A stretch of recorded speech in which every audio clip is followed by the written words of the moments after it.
Okay, my hope here is that everybody can hear me, but I've got no idea, to be quite honest with you.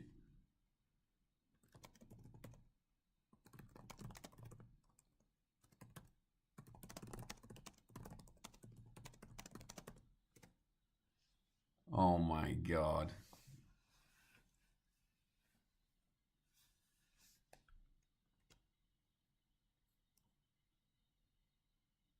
Okay, here's a hope that everybody can hear what I'm saying right now. Great. Awesome. This would have to be the most hectic turnaround in global broadcasting history. I cannot believe what we've got here. So the audio of the video should come through. I believe when it all starts is when this is all going to come through. I couldn't tell you exactly. Let me try and find out. But from what I know, yeah, this should come through here in a moment's time. Um, this is absolutely hectic. I cannot believe that this is actually working. That's insane.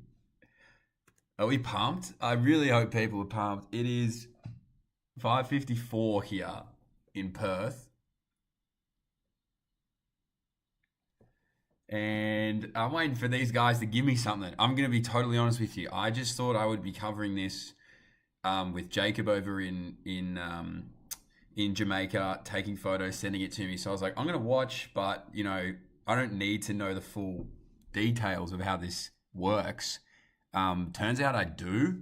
I really need to know the full details of how this works. Oh my goodness. That's great. Incredible. I cannot get over this. Yeah, thanks, darling. Appreciate ya for watching. Okay, maybe once this actually gets going, I should turn the mic back on. So for the time being, just sit back, relax, and enjoy.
Yeah, so the audio from the video isn't working my end either. From what I understand, it's going to become live once it actually begins, like the events begin in 3 minutes time. But yeah, bear with me while I figure this out. I'm trying to go back and forth with a couple of guys over in Jamaica, so let's see what we can do here.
Oh, someone keep me entertained before this starts, please.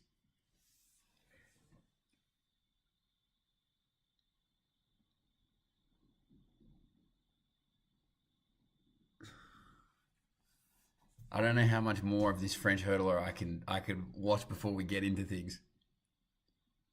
20-minute delay. Okay, this is good to know. This is probably stuff I should know.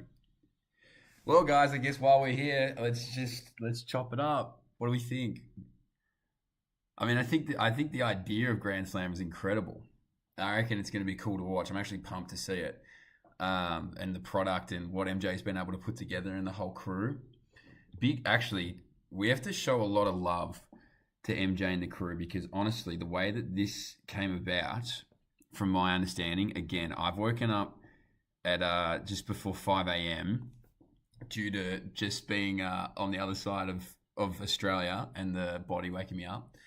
And I was like, oh, I'll check my phone, see what's up. And then I just had a flurry of emails. And this had been in conversation for a few days about possibly getting the stream, but it looked like it was going to be too hard. I had nothing set up, so I sort of had to download everything and see what happened. But anyway, they were like, yeah, let's get this stream going. Like, let's pump it up. And I was like, damn, all right, it's 5 a.m. Let's roll. Downloaded all this stuff. I've never done a live stream before. I've never run a live stream before. But here we go.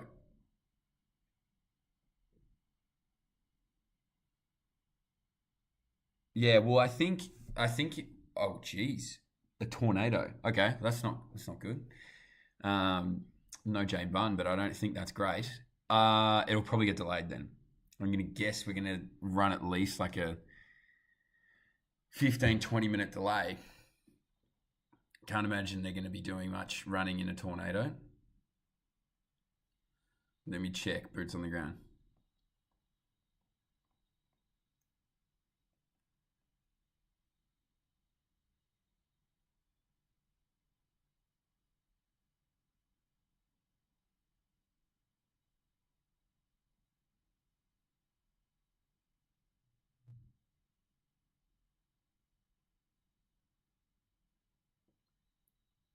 So I need to give a big, big, big shout out to the Sidious crew and yeah, MJ for organising the stream. I think that it's just more the fact that that I think they tried to get the stream in as many countries and as many places as possible, but not a lot of other networks chose to pick it up, from my understanding. So I think that is the reason why we didn't have it in Australia. But because there was such a voice, and I think because Jess did such a good job trying to vocalize that we're trying to watch it in Australia. How do we watch it in Australia? They did everything they could to try and organize it, and that was it. So yeah, so the volume of the video, again, from my understanding, won't come through until the events begin or until the streamers actually start these events. You can read on the bottom, it's just a test signal at the moment. So that's just them making sure that the stream is working, the video quality is there. That's all that I've been given in terms of how it works behind the scenes. We're going to find out pretty quickly what we get. We might not actually get volume. It might primarily just come down to me race calling and talking you through what's happening. So um, so yeah, we'll have to play it by ear. I'm gonna answer a text I just got on the stream. I'm just gonna keep rocking with MJ. I've only met Michael Johnson once. I met him in Eugene last year, and it was actually quite funny. They had a meeting with all media, and they said, "Hey, listen, let's talk about how we can, give good media access to you guys moving forward." And as the lone foreigner in that meeting, I was like, put my hand up, and obviously I think he just gravitated towards the accent. We chopped it up. It was great fun. So from that point on, I'm like, I'm MJ. I'm MJ. God, if he listens back to this stream, he'll probably just go, okay, let's never ever give a stream to Australia again. Let's not give those guys a stream. Just the intro. Okay. So, like I said, I've only got access to the link that they've given me in the early hours of this morning. So, I've sent a few messages around to see whether or not we can get volume, whether or not we're going to get volume. As of right now, I can't tell you.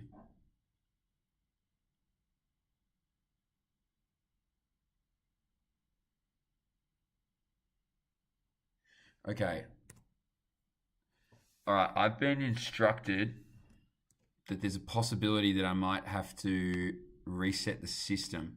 So bear with me. It might end the stream. I'm not 100% sure. Again, guys, I'm playing this entirely by ear. So just bear with me while I try and figure this one out.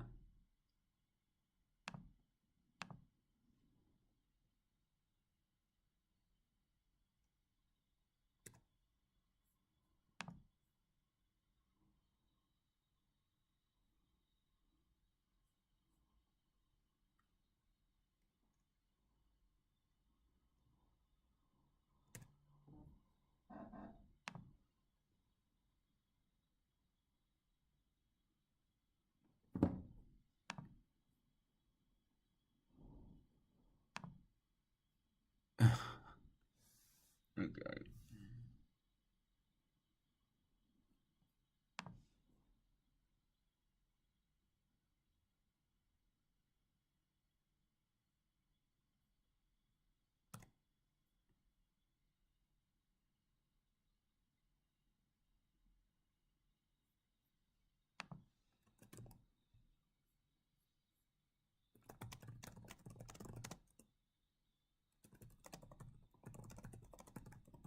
You can probably hear me tapping away on my keys. I'm literally, I cannot stress to you how.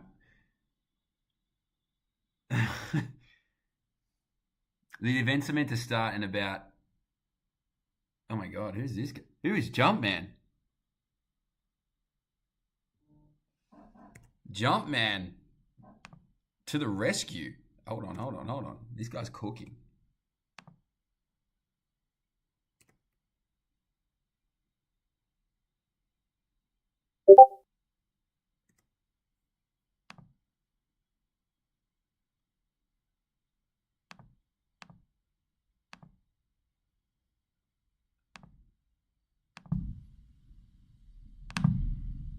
Oh my goodness.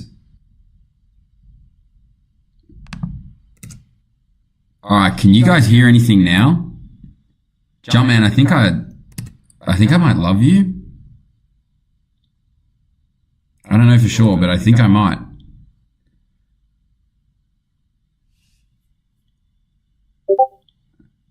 Jumpman, I think I might love you.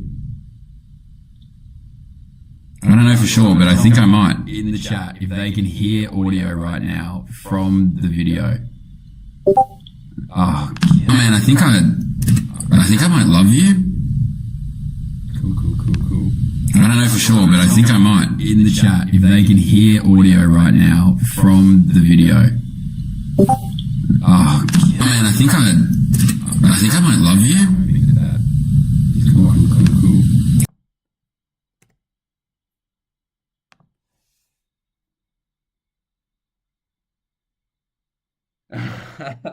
This is so. Oh my God. Okay, hopefully I'm not twice as loud anymore. Not the video. Great. Okay.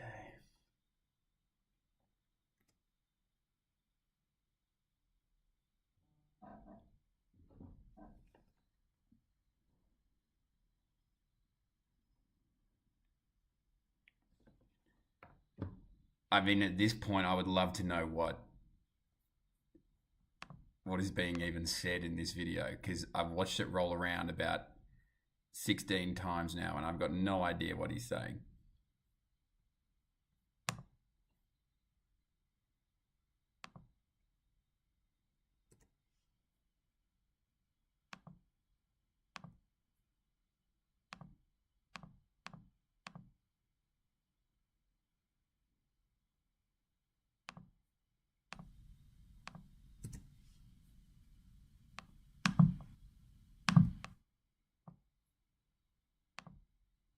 Why do I now have a really bad feeling that I've somehow broken the stream?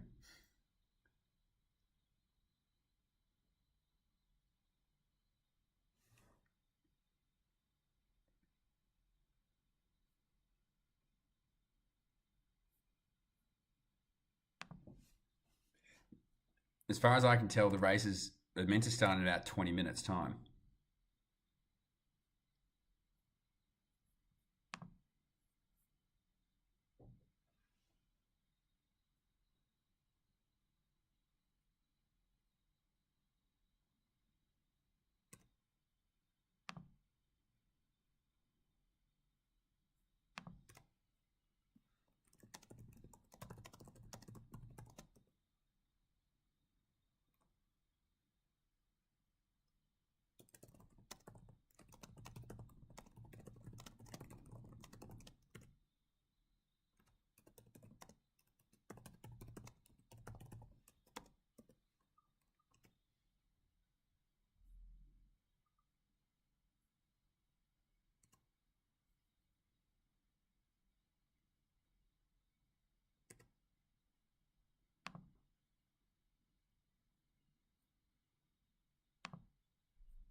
Nah, MJ needs to see what's happening. He needs to see. Okay. Look, I don't think he's even watching. I'm not going to lie to you. But what I'm going to do is all these guys, and I haven't met these guys. I've just been talking to them. Didn't know what a Discord was. Anyway, talking to them in here to try and get this thing loaded. Now, they've said that this screen will transition into the actual stream in, like, I don't know, when the events begin. So it's gone early here. I just wanted to get the stream started early just so I knew what was happening before it all began. So look, you guys can come back if you want. That could probably be the easiest thing to do, in my opinion. And then we reload and go from there. But it's there's a lot of little intricacies to this stream. So again, hopefully we get sound. Hopefully that we can hear everything. I'm assuming I'm going to have to try and minimize the sound. A coffee review. Yeah, so look, the coffees in the Mercure in Perth aren't great. I won't lie to you. They're not fantastic. I've been given about 1 million different coffee recommendations though, which is amazing. Probably going to eat into this time now to go get coffee, I think, with the stream. So the stream begins in about 17 minutes in terms of the actual coverage in and of itself. Again, this is just so we can get a foundation level of how this is going to work and what I need to be doing to make it work.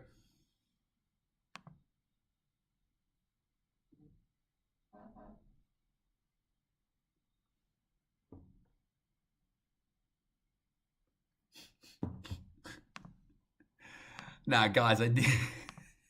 I'm Rich, I swear it's gonna work, mate. I promise. It's it is all working. It's just that it's early. I think that that's the new takeaway. It is working, but I am early. I did not want to mess around and get it wrong. So you're all just stuck here now listening to me, I suppose.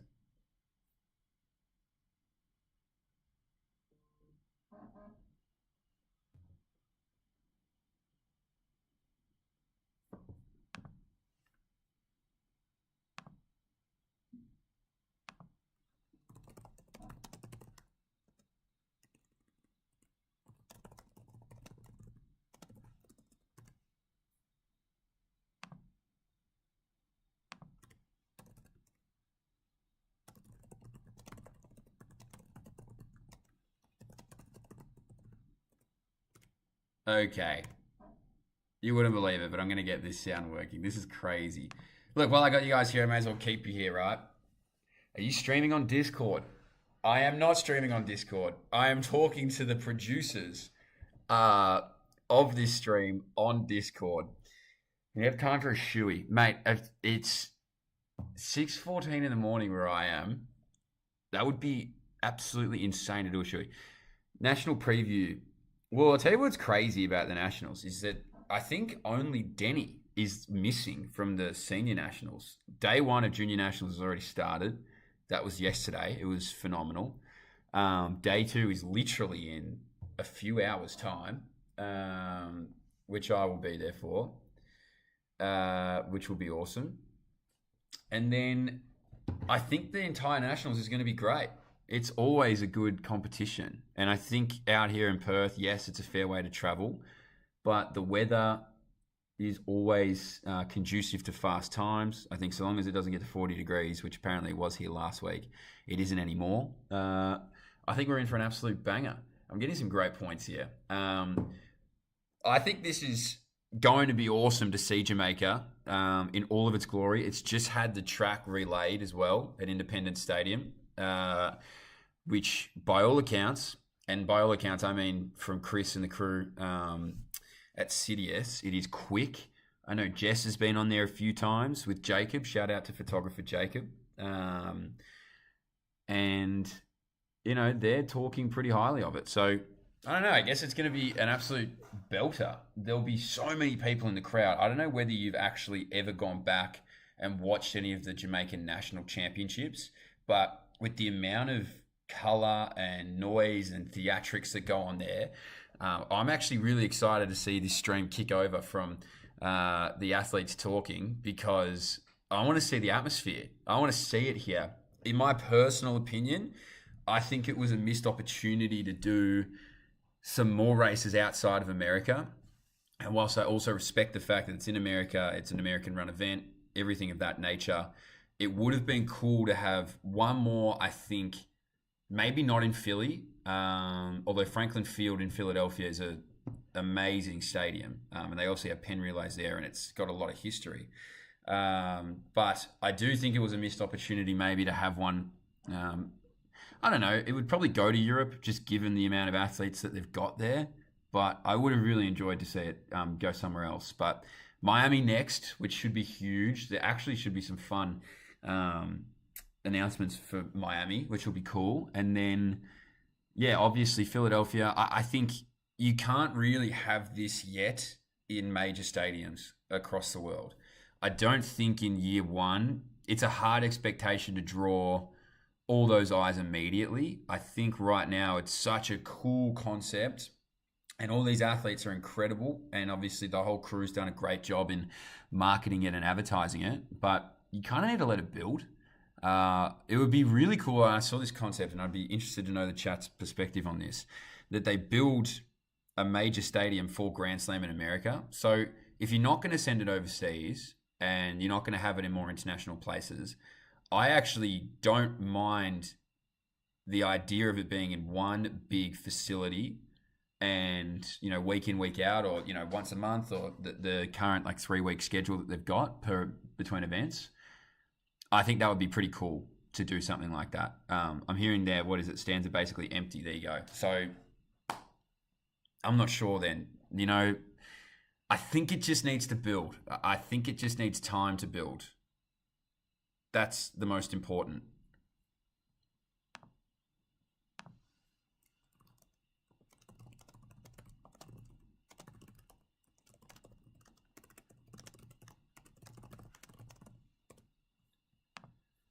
But what are you guys most excited to see? That's what I know. You don't need to hear from me. I mean, look, you're going to hear from me for the next hour and a half to 2 hours. I would rather hear and get a bit more interactive with what you guys want to see. I think Jess does some pretty crazy stuff. Honestly, from all accounts, she's as fit as a fiddle. Oh my God, we have picture. This is a good day. Not even a bad Mercure coffee can ruin this right now. What a day. Look at that track. Oh my God. Have a look at Independence Stadium. It honestly looks like it's sponsored by Australia. Look at that green and gold. I feel really bad for my neighbors. They're probably like trying to sleep. It's 6:19 in the morning and they're like, this guy's banging on about some Jamaican athletic stadium next door. Can he please stop? Wow, have a look at it. Really hot. Really hot there.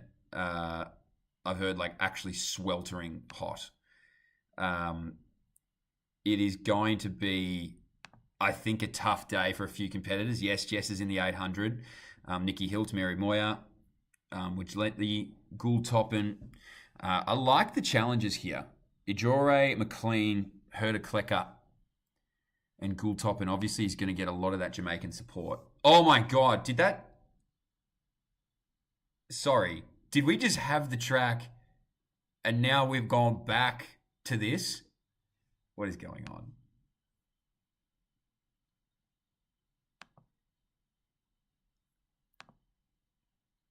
That is strange to me.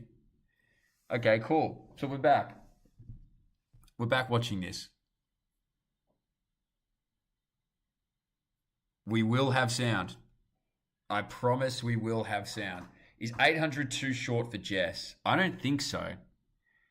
So she ran 159.99 last year in Europe, don't forget. Now, I know in the grand context of 800 meter races across the world, that 159 is competitive, but it's not winning you a medal. You got to also keep in mind that she's the 350, 1500 meter runner. So they're going to stack up points here. This is how it works. So if anybody is curious, I've done a fracture of research. 100,000 US dollars up for grabs for first place. And that first place is spread across both events. So obviously this goes over 3 days. Today they're going to be racing in this 800. Oh, really? The biggest worry is how delayed your commentary was. Oh, well, I'll be honest with you. I didn't have it on screen. So I was actually talking to the producer. So I might have actually just been delayed there. How many NT athletes are competing at nationals? Great question. I actually do not know. I did see one racing yesterday in the 400. Usually they do come out in solid numbers, and given that it's in Perth, we might have a couple. So I'm going to say 10, 20.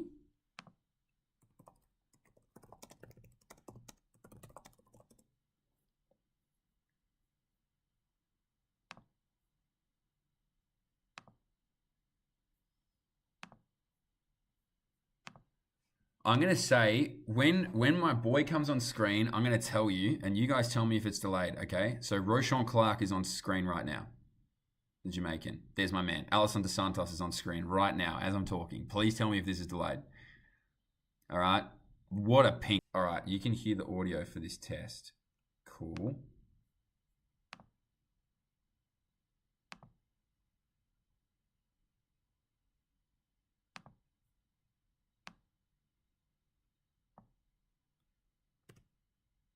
Can you hear that now?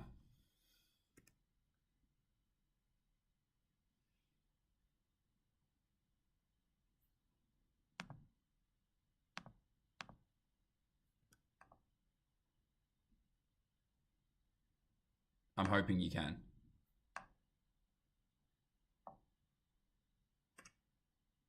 Can you hear that now?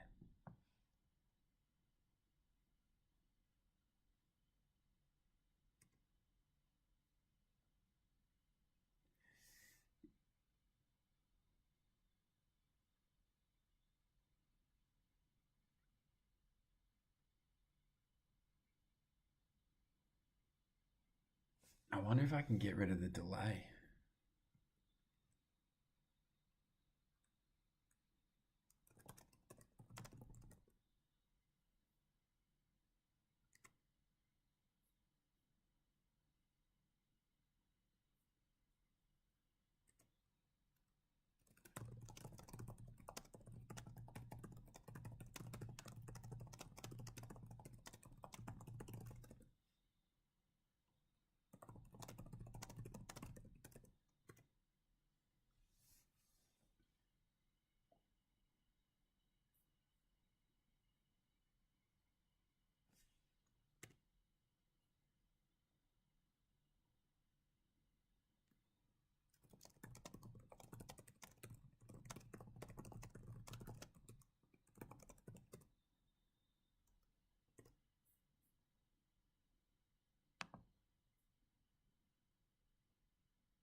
Yeah, no, I know we got me talking, but I'm just trying to get this audio from the actual track because you will get sick of my voice. I can guarantee you that.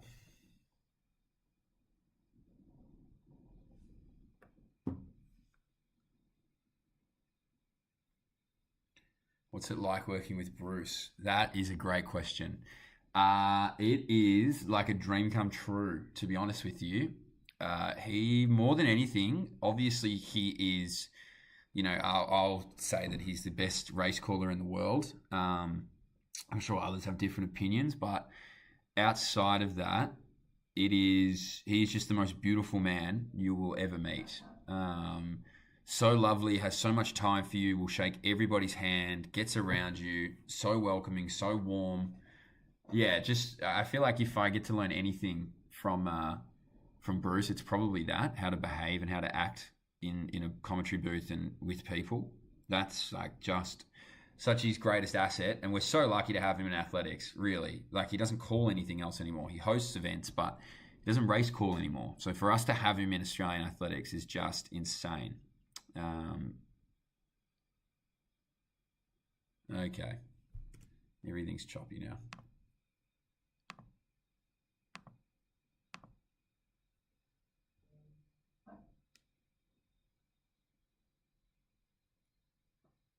Okay.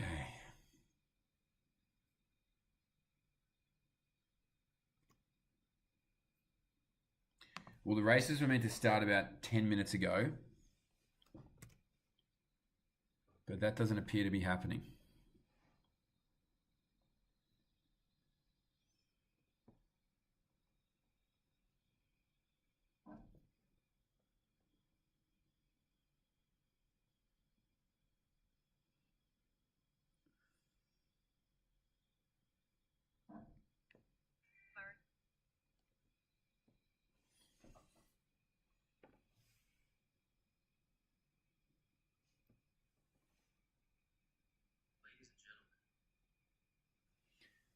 Okay, so it looks like everybody's having the same issue here.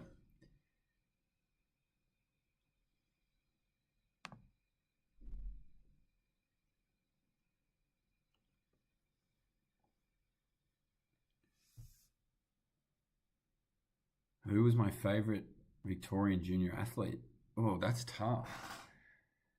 I can't give that answer. I mean, obviously, I try not in the booth to show any Victorian bias, but obviously, I love watching the Victorians get around. My favourite athlete I watched yesterday was Tate Van Camp, without a doubt, in that 400. He's a little superstar. Why does Bruce only call athletics? I actually could not give you the straight answer on that, Roscoe. I think, and again, I base this off just conversation. I think athletics and horse racing are his one and two favourite sports, and obviously he's doing a lot of the seven racing with Richo. But I get the sense that athletics and racing are his two favourites. He's just obviously very knowledgeable on footy. He's obviously very talented with footy. He loves footy. I think his start might have been recording himself commentating footy on the old tape decks. But I think athletics might be just about his one true favourite. So any opportunity he gets to call it, particularly in that build into Brisbane, I assume he wants to take, which is incredible. So we're very, very, very lucky to have him, is my opinion. Very lucky to have him.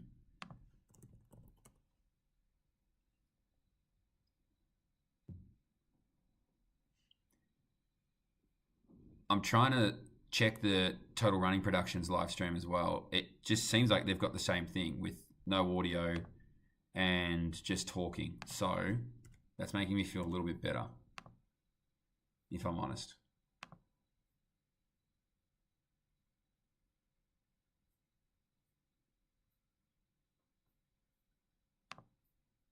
So apologise for the disjointed nature.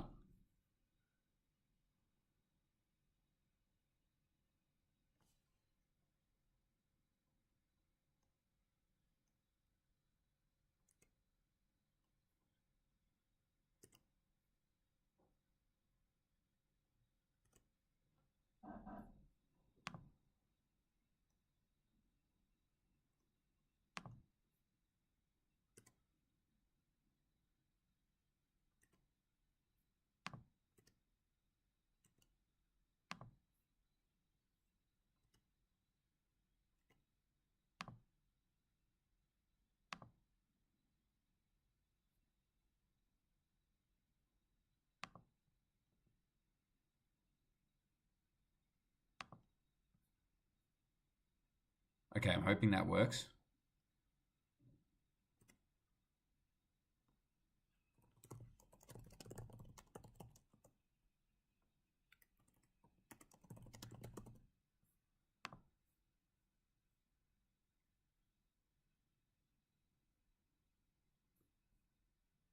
What is happening?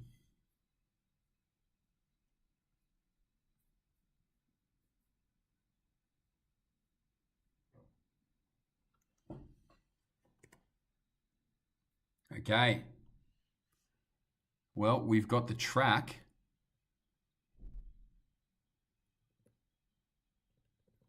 Which is a strong start.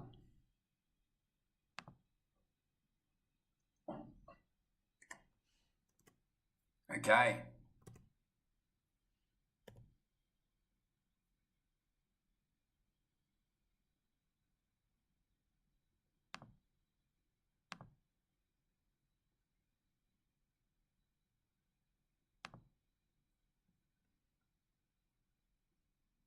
I'm really hoping there's some audio here.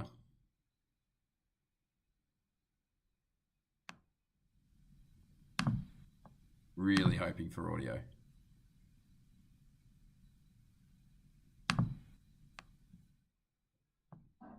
But I don't feel supremely confident right now.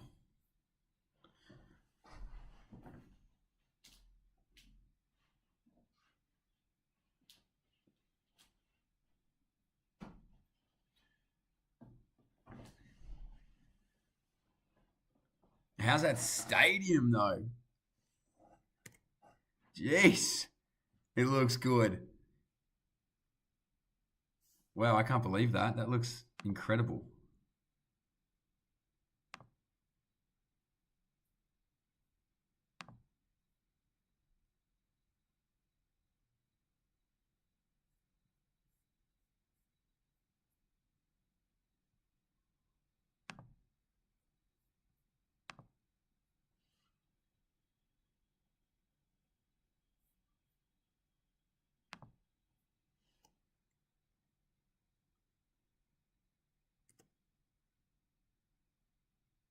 It's a pretty minimal crowd, which is actually surprising.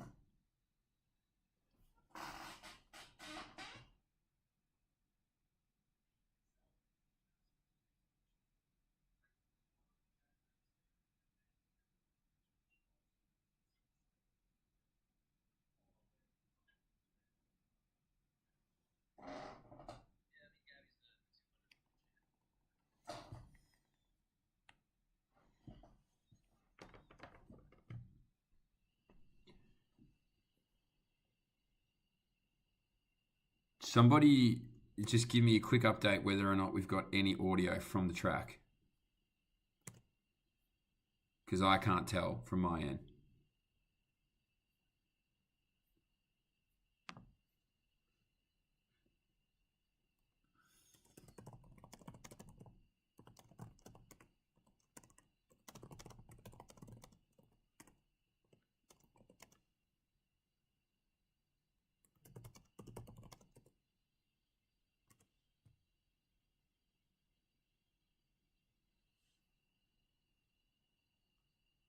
So hopefully...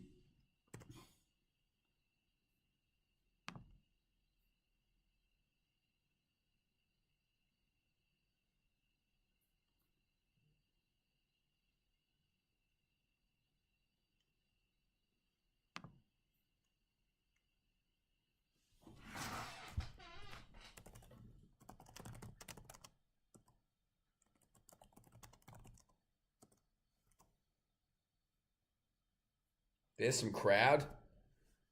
There's some Jamaicans in there. And here we go. Like, how good's this new Nike kit? Unbelievable. Unbelievable, that white and colourful kit.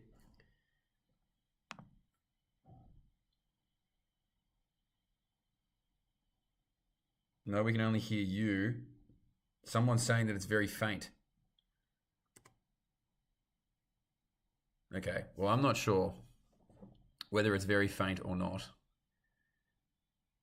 But have a look at this crowd roll out to watch the girls go.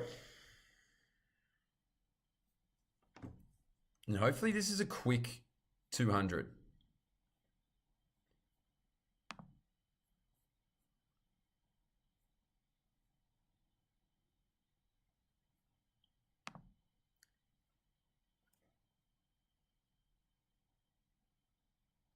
And hopefully this is a quick...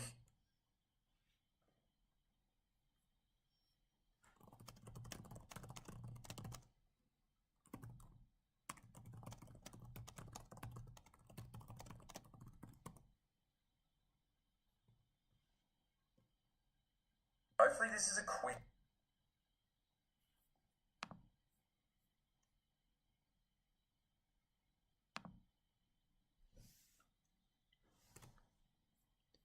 All right. I can see what's happening here. I'm trying to get audio real bad. I promise you. And look, I'm hearing that it's a lot of traffic. It's busy trying to get into the stadium. Maybe the time wasn't ideal.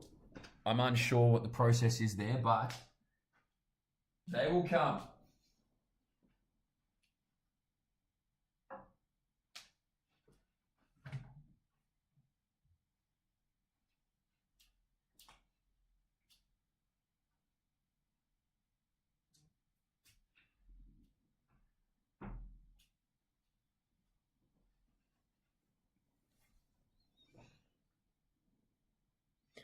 So I'm gonna relay information back to you that I get from none other than Jess Hull's husband Daniel. He said the traffic is absolutely crazy.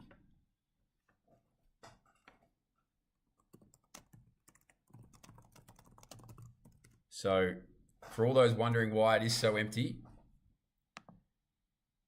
not easy to get to in Jamaica.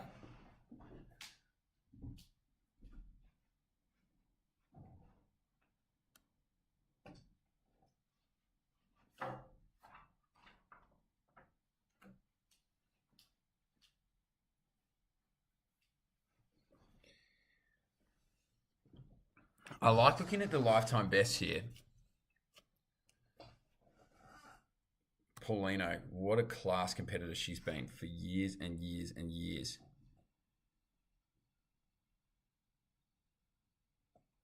So I imagine the New Zealand stream is running purely off, Peacock.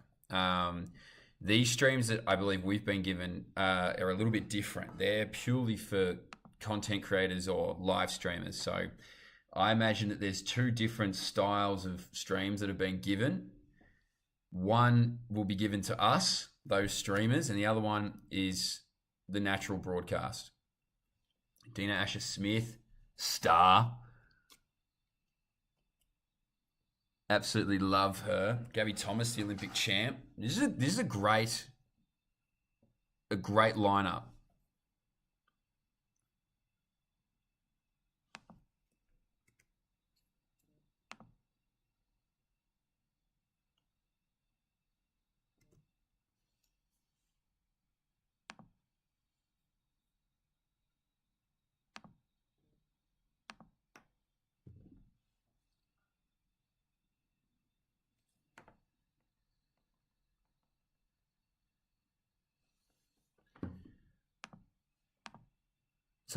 Wow. I mean, that is just popping right now. That track, that is electric. I'm hoping that on the stream they're going to give us an actual, camera in front of them, lane by lane draw. I'm hoping.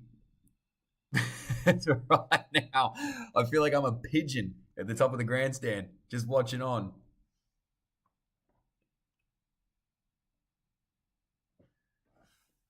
But incredible that we've got a stream here in Australia. Honestly, shout out to the whole team for setting it up.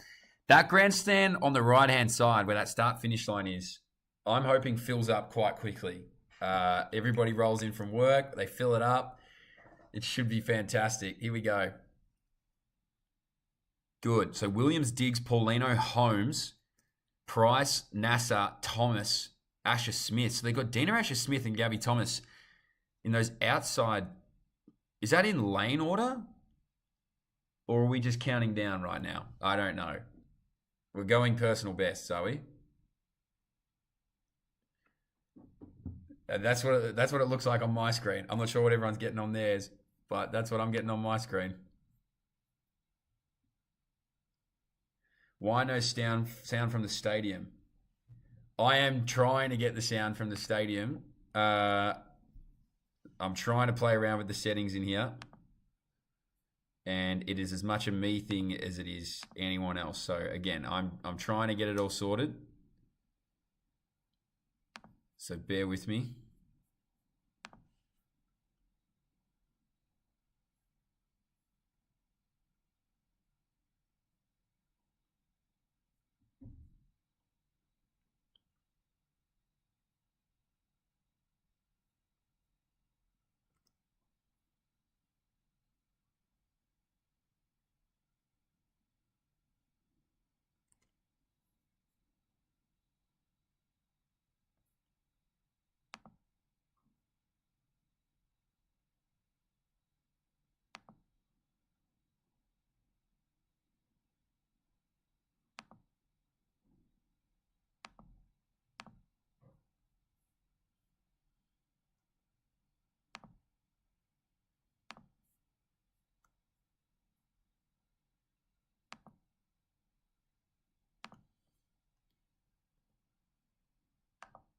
Can people hear the track audio now?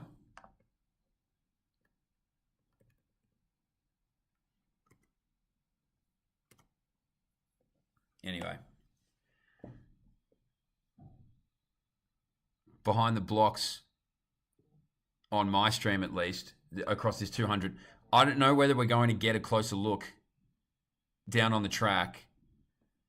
It doesn't appear so. I've been given no lane orders. So here we go. I'm assuming that was Gabby Thomas in 7, Dina Asher Smith outside in 8. That's a quick start from the Olympic champion. If so, we're back here behind them. That's Gabby Thomas who will lead into the home stretch at least. That look from this angle, she is absolutely gone.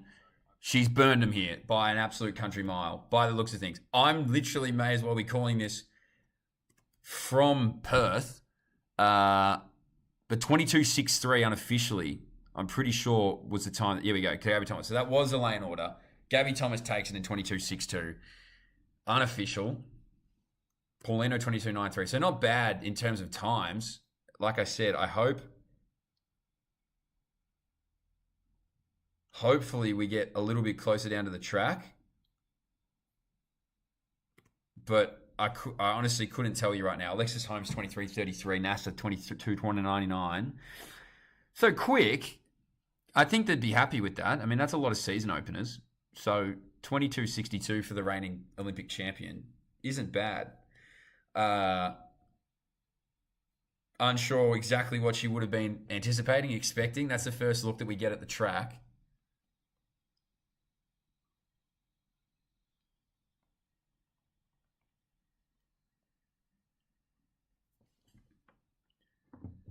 But give me some feedback. I would love to tell you what I think of it. I think we're living at this stream. I think we're living here, literally at the top of the grandstand. Almost just gonna try and find Jacob, I think.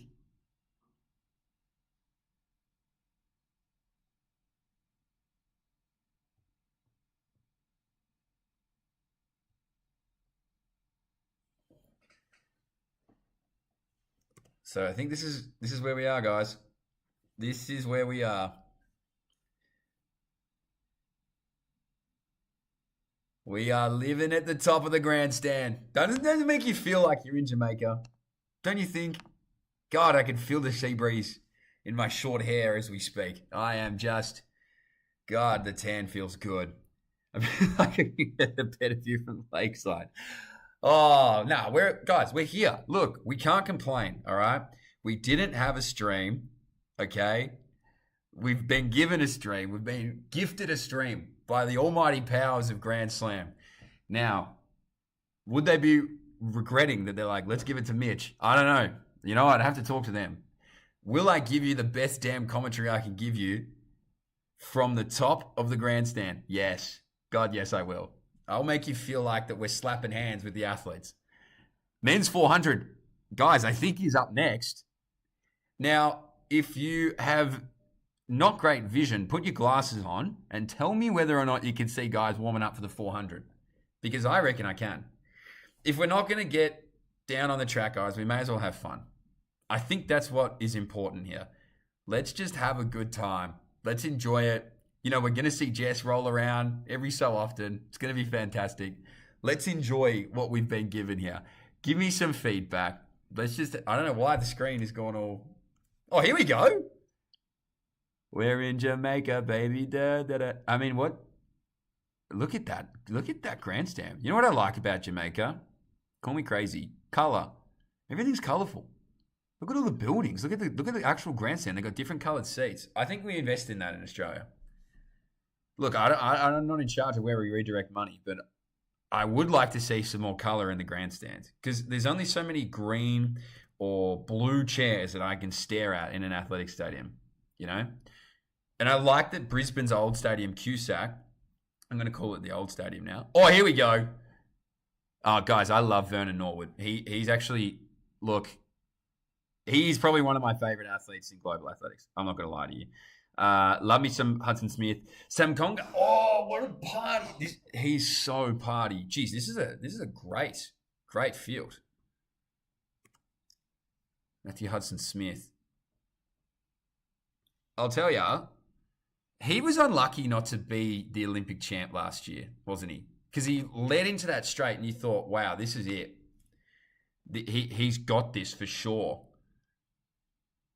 And comes away with the silver medal, which is still, you know, fantastic. Don't get me wrong. Oh, man, Quincy Hall just came absolutely storming through.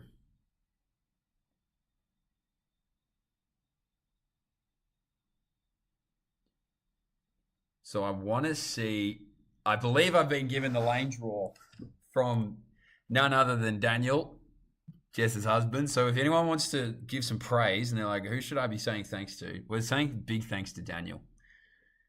What a guy. Been on the bike, pacing with Jess.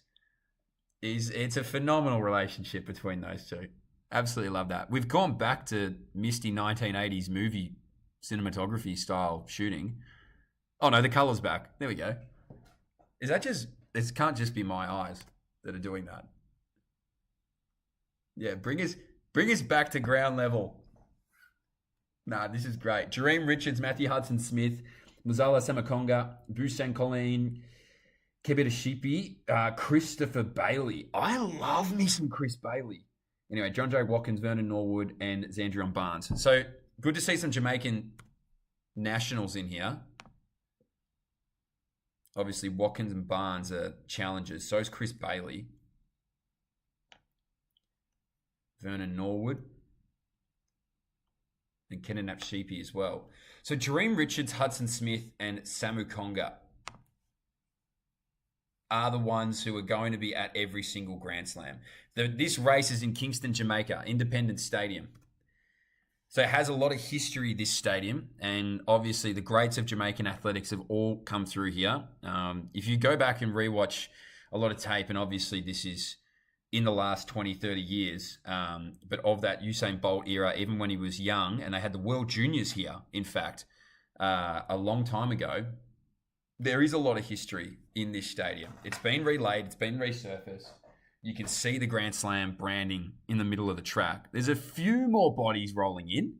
I can see on the left-hand side, a few people trying to find their seats. I don't think they'll have too much difficulty to find them.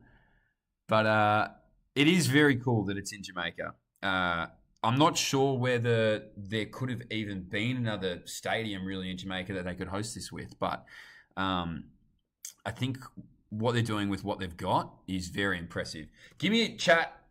Oh, geez, I sound like I'm 14. Chat, who wins this 400? Give me your estimations, your guesstimations. Matt Hudson-Smith, Jareem Richards, Mazala Samakonga. They're the races, right? So these guys will be at every single Grand Slam. The challengers here in Kingston are Vernon Norwood, Hussein Khalil Kepenshipi, then DeAndre Watkin, Chris Bailey, and Xandrion Barnes. Look at that. That is just simply incredible.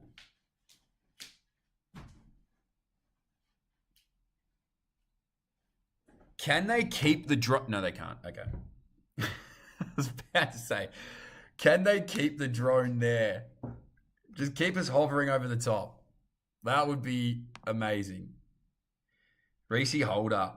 Yeah, we need Reese. We need to get Reese Holder in one of these. I'll tell you, maybe this is how I do this, Jamie. I'll just tell you stories from my brief travels in athletic media. I remember Reese Holder finished his heat in Paris, and he'd come off and he'd obviously made the semi-final. And if you've never stood next to Reese Holder, he is an imposing figure. He's a big, strong boy. And I distinctly remember we're standing in the mix zone down the bottom. You know, Aussie journos have packed together. They sort of put you in different spots so that you're all together. You can ask questions. And naturally, you're talking to the people of other countries around you. And Reese Holder entered into the mix zone. And I've never seen more foreign journalists get whiplash, turn their head and go, holy hell, who is that?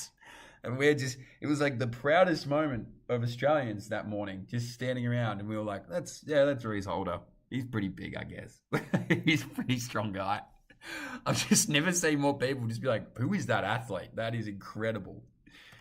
So anyway, it'd be good to see Reese here, but geez, this is a high quality field. This is going to test every bit of my race calling ability. So, Jareem Richards, Matthew Hudson-Smith, Muzala Samakonga, okay. Kabinat Shippy, Bailey, Watkin, Norwood, Barnes. I believe that is the order. The best way for me to be able to tell is I need to see Vernon Norwood. Because if Vernon Norwood is second widest on the track, then I'm very confident that what I've got in front of me is correct.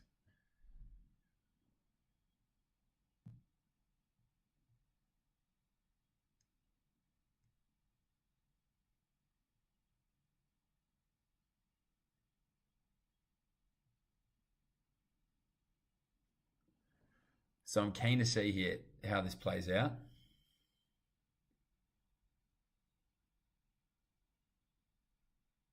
No, these angles are fine, guys.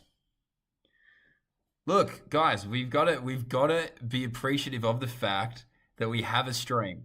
Okay? None of us are paying for this. Grand Slam has organized this out of the kindness of their own heart to give us an opportunity to watch Jess, to watch the best in the world. It doesn't matter whether we're sitting on top of the grandstand. It doesn't matter whether we're watching through a peephole in the fence around it. We have a stream here in Australia, which is just absolutely incredible. And I'm very appreciative of the fact that they, moved heaven and high waters to get this to us. I'm appreciative of the fact that I get to call it. And I'm appreciative of the fact that we've got a good Aussie group of people here. That's the most important thing. So let's enjoy it. All right. I need some positive comments in the chat. It'll come around. If you really want to focus up, the screen that they've got, oh my God, they're about to start the race. Okay. So this is the first of the two races these gentlemen will do. They start with the 400. They go to the 200. The women started with their 200. They'll roll to the 400 in a few days' time. Jareem Richards, Matthew Hudson-Smith, Muzala Samakonga, Usain Colleen, Kevin Sheepy, Chris Bailey, DeAndre Watkin, Vernon Norwood, and Zandrion Barnes. So this is it. Oh my God, we've got the stream. How good is this? So it's actually Vernon Norwood in lane number 3. It looks like Hudson Smith is going to go just a little bit wider than that. Samu Conga, that's a good, strong start. Our 2 Jamaicans, Barnes and Watkins as well, are out pretty wide. You can see that fluoro yellow singlet inside of the track. That's Norwood. He's got some serious work to do to get up to Samu Conga. Jareem Richards, the Dream, he starts to move through there as well. Norwood just bursts out of that burn though, but out in front, Matthew Hudson-Smith's going to start his year in a big way. I reckon he's got some company there though, and I can't tell you who it is. It might be Chris Bailey who might get there first. Looks like Vern is going to dip close. Oh, that's a strong hit. That is a strong hit, 44.34. That's a strong start. Chris Bailey, how have I called that? How have I called Chris Bailey? I'll tell you what. Jack up the prices. I'm going to need some more. That is incredible. I've got the top. I've gone 3. Yeah, good. Chris Bailey, what a scalp for the American. 44.34. Hudson Smith, Norwood. Then it's Jamaican Barnes, the Botswanian. 45.15. Samakonga. Yeah, it looked like he was fading coming into that home stretch. It did look like he was fading a little bit. The Dream Richards looks like he's going to come through last there, through that 400. Wow, that is a huge win for Chris Bailey. You would take that. He was wide on the track. I think he might have been out in lane number 6. He was on that outside shoulder of Matthew Hudson-Smith, who historically over that 400 is such a strong racer. He really is. That final 100 meters is probably something that I'm not going to say that an Olympic silver medalist needs to work on, but if you were to critique a 400, I would say that last 100 is something that Matthew Hudson-Smith, can get caught out in. Chris Bailey, really a seasoned racer out of the US. He's going to come out here and accumulate huge points. $100,000 to go towards someone like Chris Bailey. They get these points now. It's a huge amount of money. And if you're not on a major sponsorship, if you're not on major money, $100,000 goes a really long way. You get a good go. What a call, mate. Look, I don't know. I reckon I've just studied these running forms, and that's all I can get.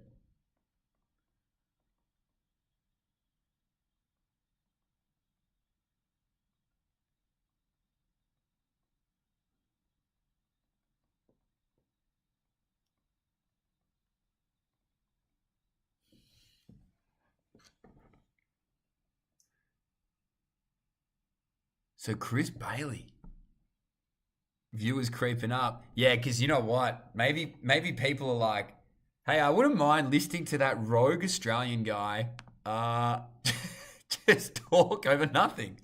How fun would that be? I'm going to tell you guys, it's pretty fun. Tell your friends. Come and join in. This is not orthodox track and field, but I will make it the best damn track and field stream we can possibly get. So that's our men's 400. We got our long distance. This will be good to call. Over 3K. We got the big long distance event. So 3,000 meters.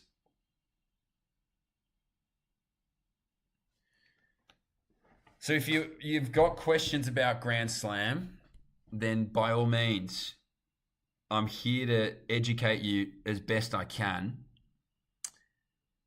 And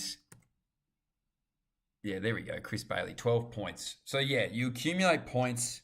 You're going to race twice over the span of, it's a 3 days of competition, okay? Now, Chris Bailey can win the 400 and come 5th in the 200. He gets 12 points, then he might get 4 points, whatever it is. He ends up with 16 total. Whoever ends up with the highest amount of points in those disciplines by the end of the 2 events is who wins the $100,000. Then it goes to second place, which is, $80,000. Third place, $60,000, so on and so forth, all the way down. The minimum amount of prize money you can walk out of Kingston with is $10,000. So you can see where the appeal is for athletes to come and join this event. And obviously they were all breaking down the door. Kyle Merber's phone had been running hot for about a year. Bringing people in, bringing on challenges. These are athletes who aren't in every single Grand Slam. They don't have a salary paid to them by Grand Slam, an appearance fee. But they can come in and shake it up. They could walk out with 100,000 US dollars. So there's a lot of temptation to come and race, which I think is a great thing. I'm not sure whether this will be the streaming style that we'll have all the way through. I'm not sure if this was just the capabilities of Jamaica. Look at that though. Oh my God, look at that stream. I'm not sure. Again, I've sort of been asked to jump on, this morning, which I'm incredibly grateful for, but I probably don't necessarily have those answers for you that you're looking for in terms of whether this is going to be consistent moving forward. So here we go. Here's our women's 3K. This is a very quality field.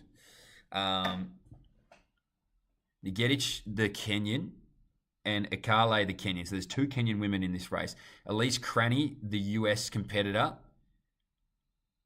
Gebra Salama as well. Tanaka and Ngetic. They're the 4 season races. They'll be at every single race. Whitney Morgan, the American. Helen Akale from Kenya. Tay from Ethiopia, and Emily Infield is the other challenger from America. So pretty high quality field. Pretty high quality field.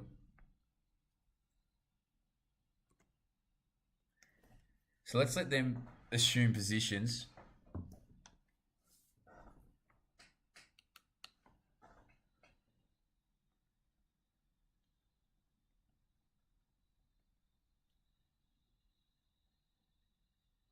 So they're pretty small fields as well.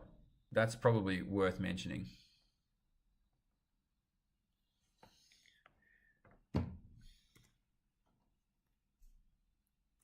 Second is 50K. How good is that? 50,000 US dollars just in the back pocket.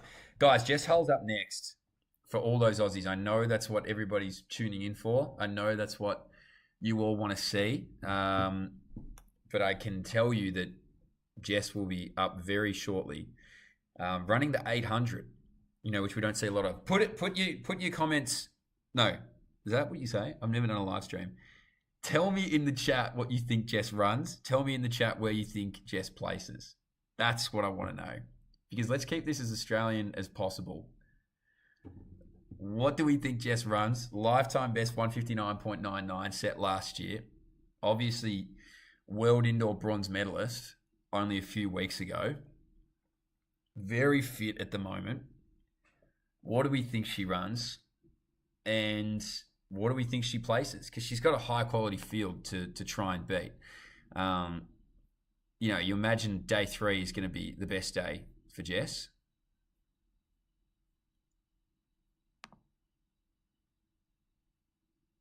Unsure of the crowd numbers. I couldn't tell you. I don't have stats and figures in front of me,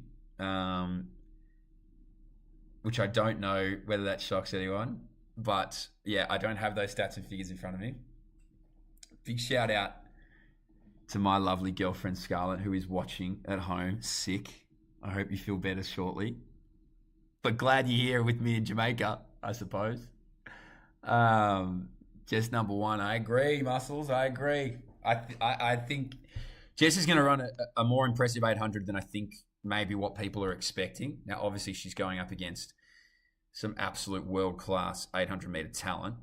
Mary Moyer, of course. Gould Toppin as well. But I do think that Jess has a lot more speed than people give her credit for.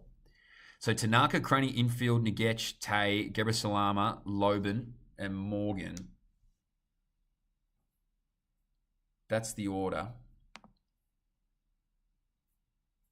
And I'm very much so looking forward to this.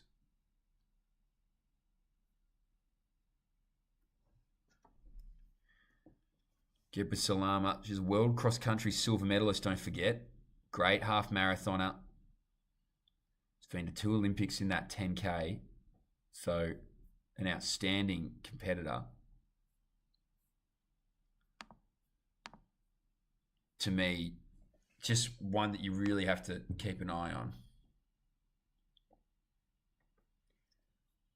But also, Ngetic, the Kenyan. She's got that 10K world record, 28:46. First ever under 29 minutes. And a 63-minute half marathon debut in Valencia last year. So just incredible what she can do. The young talent out of there.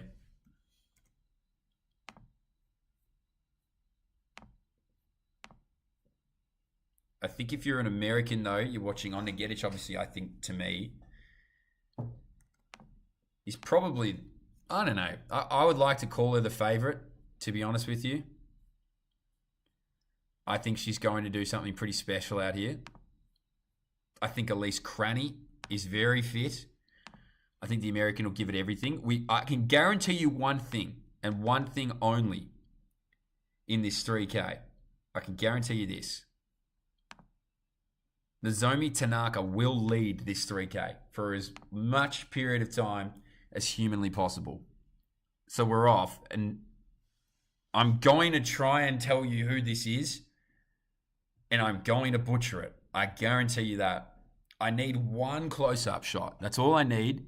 I need one close-up shot. I'll remember where they are. Yeah, that's close enough. That's Tanaka definitely in 4th. I reckon Cranny's on the inside. No, Cranny's on the inside in 4th. And they look like Adidas kits, possibly. So if they're running in Adidas kits, that's definitely Ekalele, I think. Maybe the 26-year-old Kenyan. That might be. Oh, here we go. Close up. Nope, it's gone. Damn. I'm trying to look between the field. Here we go. So there's Helene. Yeah, so Ekalele is out there, I think, in that 2nd spot.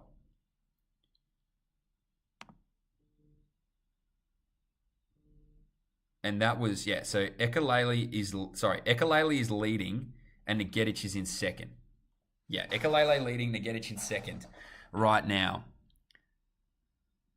Then it sort of drops back a little. It looks like a Nike kit. So I reckon that may be Tay of Ethiopia. But let's get a read on this. Through 600, they're 143. So, geez, they're not messing about. I'd love to get the weather. I'd love to know the temperature. From all accounts, it's just really humid. Really, really humid over in Jamaica. So here we go. Nah, so that's the new on kit in the yellow. I like it. Tanaka's behind there. So yeah, that's Tay sitting in 4th. Infield behind. Oh my God, can we leave it here? Yes, let's leave it on this. Guys, we've hit a winner. Let's leave it on this screen, please. So Cranny and Co. just a little bit behind there, I will say. But this is a strong leading group of 4. Okay, so Gabriel Salama, Nagetić, Akele, and Tay, they've already made a fracture. So that's going to go back to our Japanese athlete in Tanaka, who I said would be leading the race. Well, she's leading the chasing pack. So she has to be leading something, Tanaka. That's just her nature. And I actually love that about Tanaka. Anytime there's a lull in any form of racing globally, also in Japan, I can guarantee you Tanaka is going to be there to push this tempo. I think she's one of the more underrated distance runners that we have in the world. And I'm not saying that based off, how many races she's won or anything of that nature, but just the way that she races is awesome. She now is going to slip back to 2nd last in that 2nd pack. Here we go. Give it to me. Give me that angle that we keep getting on the back straight every single time. There we go. So absolutely loving that angle. That's what I need. So Gabriel Salama is sitting there in 2nd. Tay in 3rd. It then looks like it might be Akele in 4th, which means Nagetić, our youngster, is the leader right now. So Nagetić is leading, but they've backed it off. So here we go. Now this pack can reattach. That's Elise Cranny, the American, in 5th, I think. Behind her there, Whitney Morgan. Yeah, that's Whitney Morgan. So Whitney Morgan on the back. Tanaka now just slips to the back of the entire field. And I think that might be Emily Infield, but I don't want to get Infield and Cranny wrong. But I can definitely tell you that's Whitney Morgan. Starting to maybe slightly drop back. Just a little bit is Akele. And we're going to come around here shortly. in about 500 meters time, we'll get to... So Whitney Morgan at the back of this pack, to me, looks really strong. It is Emily in field. But, geez, this is very impressive racing out in front. I mean, there's a lot to be proud of here. Nagetić just pushing that tempo. You can see, look how hard it is to hold on to this. Honestly, Nagetić out in front looks the most comfortable. Gebra Salama in second even is testing. But Tay, the Ethiopian, in third. This is really a game of cat and mouse right now. This was actually one great big pack only 400 meters ago. And now this leading group of three has just detached the wagon behind and said, we don't want to caravan this anymore. We want to be one car humming down the highway, and they are moving beautifully. So the youngster in Nagetić is doing a really good job to set this tempo. I'll be watching out for Gebra Salama, but at the back, I think Tay, to me, the most comfortable in that leading group of three. I can't read the chat because I can't have it next to me here while I'm calling. But to me, I think she might be the most comfortable in those new Nike colors. We're about to see Jess pop out in those Nike colors in the 800 shortly. They're around that bend, so this means we're going to get a good camera angle here in a moment's time, which I'm very excited about. So let's see. They're going to get up to 2K here. So this is 2K of racing. They'll have 1K remaining. That gap now blows out to about 40 meters. The two Americans are working well together to just stay on that tempo. 540, give it 541. 541.5, I'm going to say, through 2K. So they're on for a good one. That is about 8:30 pace. I reckon they might even ramp it up. Don't be surprised if we see a sub 8:30, which is world-class 3K racing.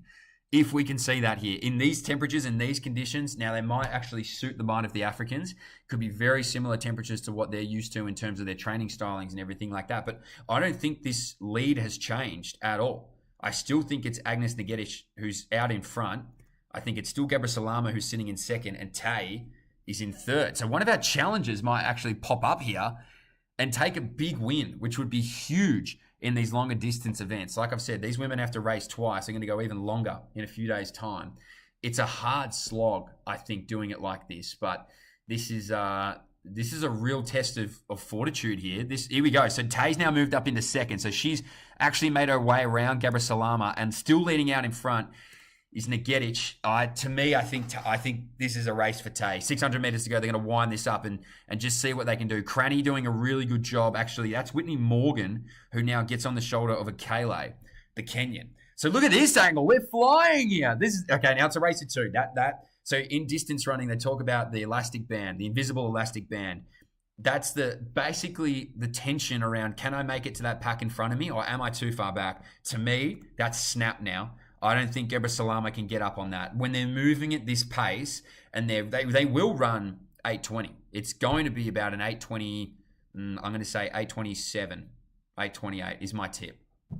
Maybe even faster, actually. 8:27, I'm going to go.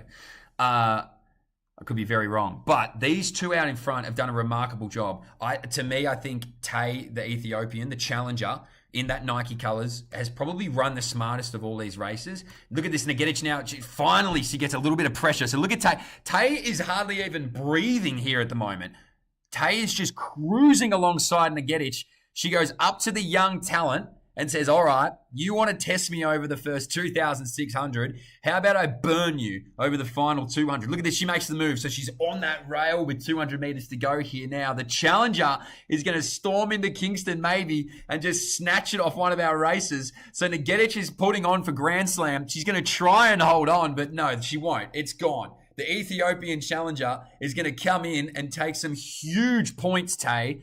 This is massive. That is an awesome race. Just sat off the back, said, you take it out here, youngster. I know you've got all the talent in the world, but I'm going to storm into Jamaica and take one from you. 8:28. Jeez, I wasn't far off. I was not far off at 8:27. That is remarkable racing. That is just phenomenal. Tay 8:28.42 gets those 12 points, the valuable points towards that $100,000 US, by the way. We're talking 160,000 clams Australian, just for doing well in two races. Nagetić gets 8:38, or 8:28, apologies. Gebra Salama, 8:38. Loban, geez, must have come absolutely storming home. I don't even know where that name's come from. Not even in the field.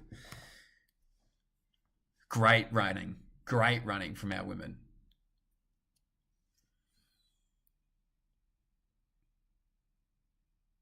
Okay.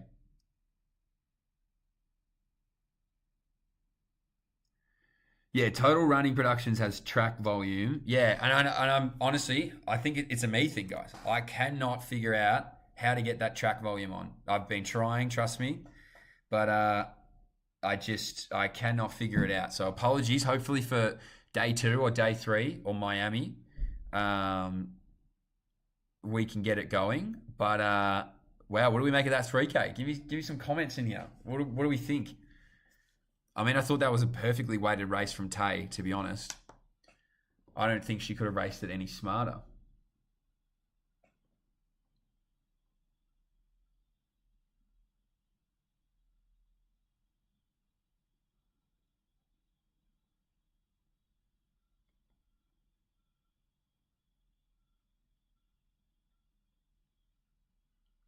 Why is it so dark? I couldn't tell you that. Honestly, I got no idea. So Tay, Ngedic, and Gabriel Salama. So 12, 8, 6, 5, 4, 3, 2, 1. Okay, good to know. Emily Infield takes the 1 point. Tanaka got over the top. Cranny, Whitney Morgan, Loban. I thought Ekalale stuck with that group for as long as she could, obviously. Did well, actually, to hold on to 4th, because once you start to lose that,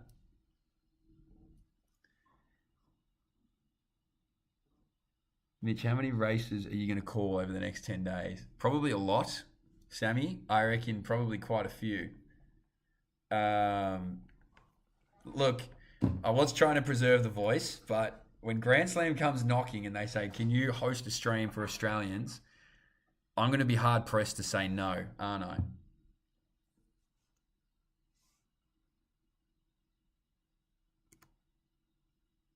So this is what we've come here for, Aussie fans. This is what they've come here for. Jess Hull in the 800.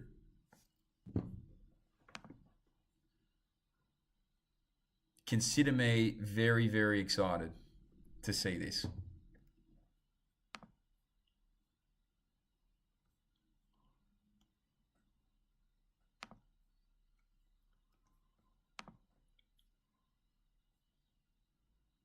So give us your updates, guys. What do we think is going to happen? Look at Jess. Oh my God. Yeah, I think we just need to, for me personally, I am going to maintain some very big positivity. Because, look, this is in the infancy of its creation, Grand Slam. And they've been very kind and courteous to grant us a stream. Now, of course, would we love to be a little bit closer to the track and all that sort of stuff? Yes, maybe. But this is what we've got. This is what we're going to make the most of. Okay? So our women's 800, it is a good field. A good, strong field. Let me give you the actual lane-by-lane breakdown, shall I?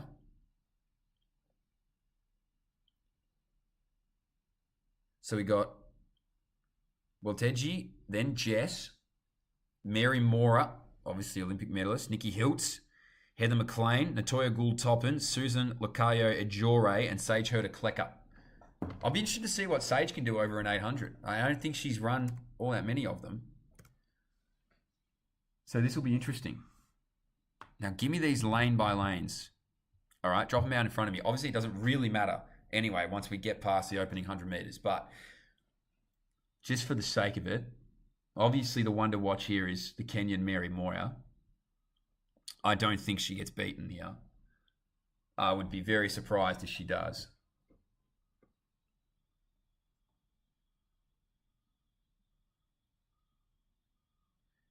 Now, obviously, Teji is very, very seasoned. Good 3K strength, but also world champion over that road mile just a year and a half ago. She's a 157 runner at her best for the 8, 352 over the 1500. But Mary Mora, world champion over the 800. She's the world record holder at 600, 156.03 personal best, Olympic bronze medalist.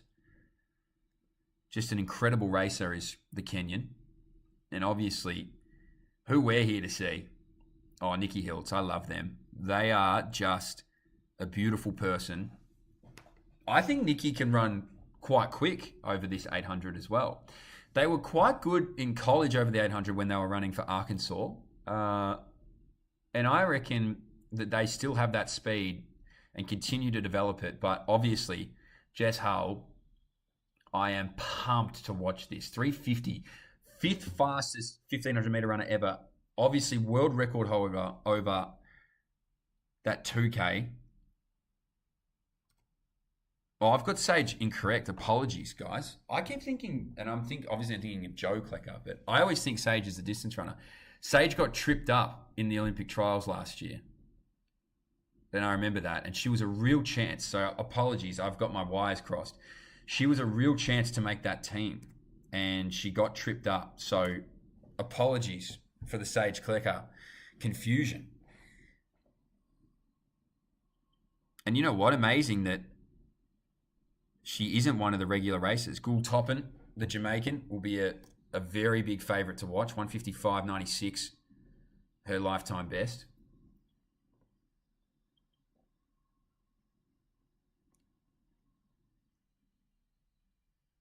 So this is going to be a good race. I reckon, I don't know, who do people think is going to get out there in front?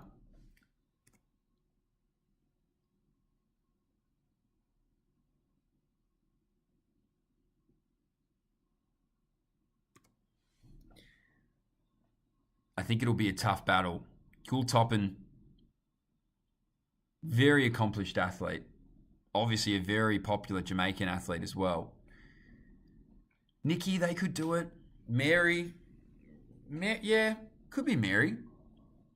I get the sense that Mary will probably want to try and preserve as much energy as she can in this 800, given that she's going to have to run again.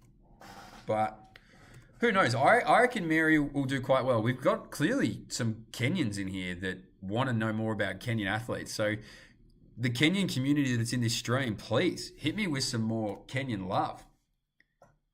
Let's cheer on Mary Mora. Yeah, come on. But we're all here for Jess Hull. I'm sorry, Kenya. I'm going to have to kick it to the left-hand side. We're all here for Jess Hull. We all want to see how quick she can go. 159.99 was her best. I'm sorry. I know this is meant to be a good stream, but I'm all here for Jess Hull. So Jess in the middle of the track has some pretty strong company right around her shoulders. That looks like Nikki Hiltz. They're going to be wide. I want to see who that is in lane number 1, because right now it's tough to tell. Is it a Jore? I'm assuming they've done it in that order, so it may be a Jore. But this will be interesting to see who gets down to the first 200. It's 27 seconds nonetheless, so they've gone out quickly. I cannot make out who that is out in front. It might be, I don't think it's, it might be Sage. It honestly could be Sage, to be honest with you. I'm trying to read this based off their singlets at the moment, and I remember that on singlet was yellow, so it could be Sage Hertz Klecker that gets down in the front. I reckon Mary Mora is going to be look, if she's not in that second spot, she tends to not be too far away from the front of these races. So this is the angle we've got. We're going to have to work with it. It's 58 seconds, 58.34 to that opening 400. So they're on. So they're on for a quick pace here. Now, a lot of these women can run in that 156, 157 range. It's a season opener. So it's McLean out in front. Now Nikki Hiltz, they get to the front. So this is interesting. Again, I'm trying to piece this together because now Nikki Hiltz, Watelji as well, a Jore. It looked like Jess was making a big booming turn around there with 200 meters to go. But Nikki Hiltz is out in front. It's the second slowest lifetime best in this race. Only Jess a little bit slower than that. But Nikki Hiltz, they lead into this final 150 meters. Jess in a really good spot here, Australian fans. She's in that third spot. She's crept up. Oh, my God, she's on the inside. If she can just get a little bit clear here and chase down Nikki Hiltz out in front, then Jess is going to be on for an electric time. So Hiltz on the inside. I reckon Jess has been checked. Oh, she's going to have to go wide here. I can't tell. I really cannot see this. It is damn quick. 57, 58, 2. Ooh. Look, Nikki, I think they might have started to go a little bit backwards just at the line, but they could have held on. They have. There you go. Nikki Hiltz holds on. 158.23. Well, Teji 158.29. Jess Hull 158.58. Here we go. Party time. Personal best. Woo, woo, woo. Oh my God. Let's go, Jess. Wow, 158 is quick. Sage 159.26. That looked manic at the finish line. That honestly looked so manic. It's crazy. Wow, Nikki Hiltz. How good is that? That is massive from Nikki Hiltz. Oh, they will be absolutely chuffed with that. So big PB for Jess. That's great. 158.58. Whew. So where does that put Jess all time now? That's what I'm curious about. I reckon third. I'm going to say third. I don't know. I'm going to... Yeah, that is actually... So here we go. This is the fascinating part now of this series of Grand Slam racing. Mary Mora would have, you know, I would say predicted that she would have been top two. So she's walking away with a minimum of 10 points. She's outside of that top three. And now she's got to go and race a distance that she doesn't tend to race all that much. So that is fifth all time for Jess Hull. Number 5 all time. That is a tight squeeze between second and fifth all time. A very tight squeeze indeed. It's about 0.06 of a second separating them. So Jess Hull will be absolutely stoked with that.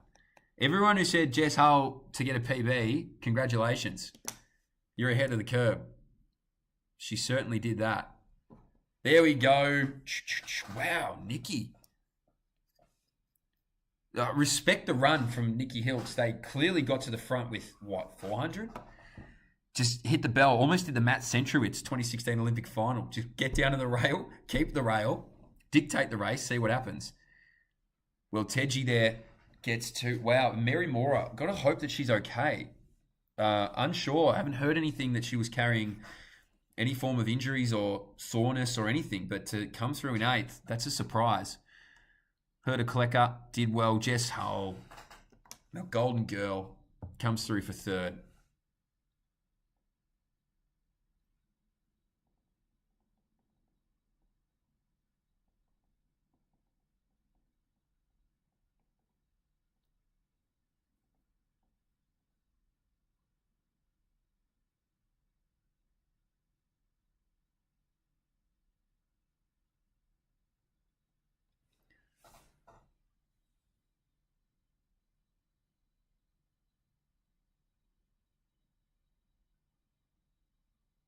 So I hope you're enjoying this.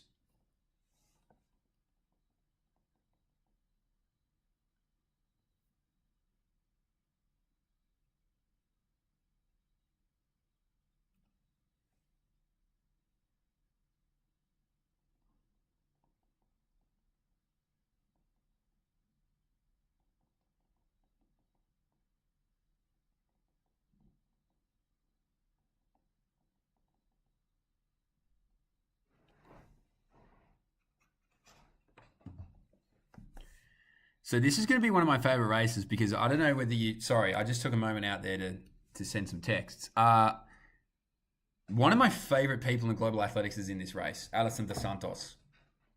Just absolute legend of a guy, the Brazilian. 2-time Olympic medalist. Well, see, this is the thing. I didn't see... I wonder if this Dan is... if this Dan is Jess's husband who's commenting right now. That is great intel. I don't know, but I really hope that is him. Did get boxed in, Jess, but I'll tell you what. Let's break down Jess's race really quick because obviously I'm not going to be able to get a replay here right now. I feel like put herself in a great spot. I'm flashing back. My eyes are closed. I'm flashing back. That 150 to go... It looked like she had that clean run maybe to get out. She did such a good job of hugging that rail, minimizing the amount of time and energy you need to spend trying to move around people. Maybe just slightly clipped to try and get out. And that can obviously disrupt the flow of what you're doing. But You'll take a 158.58, fifth fastest all time in Australian history, like I said. But just done a remarkable job.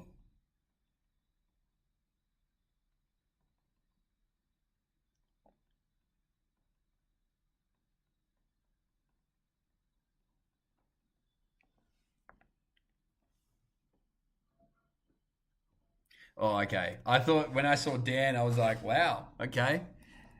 Rashawn Clark. You got to imagine the home crowd goes nuts for Rashawn Clark. Surely.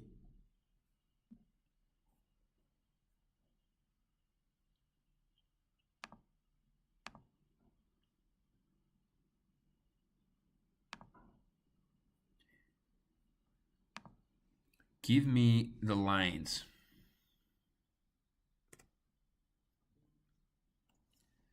So Alisson dos Santos looks like he's out of lane 6.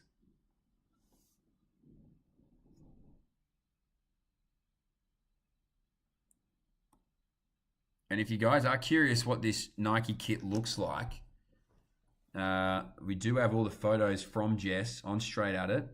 So have a geeze there if you're keen to have a look at what it looks like.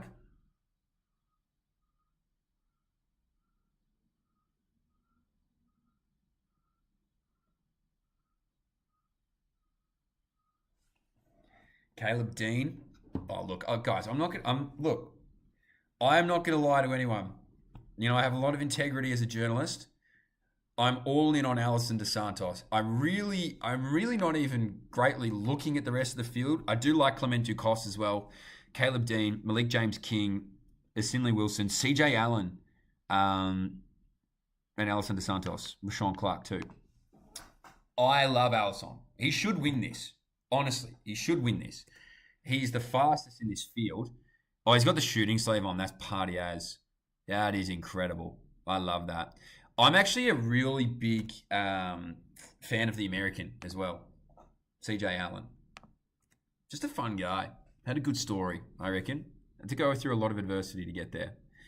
But I love me some CJ Allen. Alisson dos Santos, if you don't know, world champion in 2022. He was an Olympic medalist in 2021. He was a bronze medalist in last year's Olympic Games. There's kind of that big three in 400-meter hurdling. And obviously, you know, when you're facing up against Warholm and Rye, and then obviously Alisson, I like the three of them together because they all uplift each other. It's very positive. Like, I remember doing the press conference in Monaco last year and they had the big three and you kind of expect them to jar at each other a bit. Oh, I'm this, I'm that, rah, rah, rah. But to be honest with you, they were just like, hey, we should be proud of what we've got here because this is actually insane that you've got three of the best 400-meter hurdlers in history all together at the same time, pushing the tempo. So I'm really keen to see how this goes. Ducos was a guy in Paris last year who really, I guess, I don't know, asserted himself as somebody to watch. He obviously at his own home Olympics, he was absolutely incredible. University of Tennessee athlete. But he dropped his personal best by 2 seconds last year. So he deserves every right to be one of these races here in Kingston. And, you know, I think he'll do a good job. But to me, it's Alisson dos Santos. Guys, also, if you're watching this stream, and look, I'm not going to post many videos, but if you could subscribe to the YouTube, it would be greatly, greatly appreciated. It just helps me in terms of work stuff and pitching to brands and giving you more athletics and giving you more content and, you know, having metrics and numbers to be able to show for it. So I know this is a selfish plug, but if you could subscribe to the YouTube, it would mean a great deal to me and the entire network. So appreciate you all tuning in. Obviously, it's now 7:33 a.m. in Perth. I know in Melbourne it's 10:33 a.m. I'm not sure what the time is in Kenya. I'm not sure where you are in the world that's watching this. This is Mitch Dyer doing this. So if you don't know me, g'day. I do run Straight At It, do some work with the Sidious guys. I'm sort of in and out of everywhere, but thank you for joining this stream with me. I greatly appreciate it. And yeah, let's get this show on the road. The man to watch, he's 4 from the outside of the track. So essentially the middle of the track. Alisson dos Santos. He's got Ducos on his outside shoulder. This is a great angle. Give us this angle every single time. 12:34 a.m. in Nigeria. Hello from Nigeria. Hello from Africa. 6:34 in Jamaica. Let's get going here. Men's 400-meter hurdles. Season opener, really. For just about everybody. Oh my God, keep us at this angle, please. Please keep us at this angle. Good clean start. All right, nobody false starts here. Who's going to be the earliest to rise? It won't be Dos Santos. He's got some company inside of him. Lane number 7 is absolutely humming. I think that's one of our Jamaicans here. So through this opening, oh my God, we're on the right stream. This is insane. So have a look at them. They're all going to be in pursuit out there, widest on the track. I don't have their field list in front of me here in lane order, so we're going to have to wait for them. Alisson dos Santos, though, he's just going to start to move through here, the former world champion, Olympic bronze medalist. He's smooth as butter, this man. Look at him. Over one more. Bang. See you later, fellas. He rolls in. Oh, we got a trip. I hope he's okay. But all attention on the Olympic bronze medalist, Alisson dos Santos. The form is immaculate. The vibes are incredible. And the victory is indisputable. Look at that. Alisson, salute. 47.63 for the big man. Straight out of Brazil. He said, get me to the party place. I want to run fast. Alisson. 47.61. Ooh, looks like Ducot might have done his hammy. So it was one of our Jamaicans. It was Clark that got up there. For second, Rashawn Clark. I think Ducot's done his hamstring, which is not good. Dean, 48.58. James King, 48.69. So they're quick. I mean, Alisson he'll take a 47.61. I wonder what his best season opener ever is. CJ Allen, 48.71. Robertson, 49.21. Some tumbles. Wilson was the one who hit the deck in lane number 1, unfortunately for him. And Ducos, 54.73. He's definitely done his hamstring, which is very, very upsetting. But we hope he's okay. I know, guys. Can you believe the footage we just got? I cannot believe... Why don't we have that for the other races? Why has this now become absolutely unbelievable? We're getting... I jinxed it. I'm sorry, chat. I jinxed it. Oh my God. We had a beautiful... Was that not the most incredible 2.5 minutes of your day? I mean, we were in the... Guys, we were in the race. We were there. Not anymore, but we're back up pigeon watching. But we were there for a while. We should be proud of that. Hey, guys, high fives all around. All right, everybody get around each other. Group hug. We had a really, really good stream just then, which means we're probably going to get a really, really good stream for the rest of them.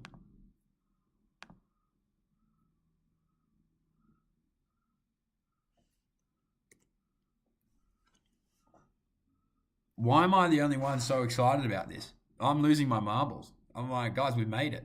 We're part of this. We're part of the big dogs. We're part of the stream. Again, you're here with Mitch Dyer. Big shout out to Grand Slam for allowing us to have this stream. Again, we are the only, or straight at it, the network. We are the only platform in Australia, in Oceania, that has a, no, not Oceania, because New Zealand's got it. Only platform in Australia that has a stream, which is incredible. How good is that? That is so much to be proud of. We've had 8,500 viewers tune in here. If we can get to 10,000, that would be amazing. Look at what is going on. Why have all of a sudden someone's hit a button and gone, maybe we give them a good camera angle. I don't know. Let's just see what happens with that. That's incredible. You know what's next, don't you? You guys know what's next. It is the Sydney McLaughlin-Levrone show. Up next, here at Grand Slam. They're going to show us a race winner. I'm about that. I like it. Yep. All here. Guys, give me some comments in the chat or something, please. At this point, I'm sitting in my hotel room just talking at my computer screen.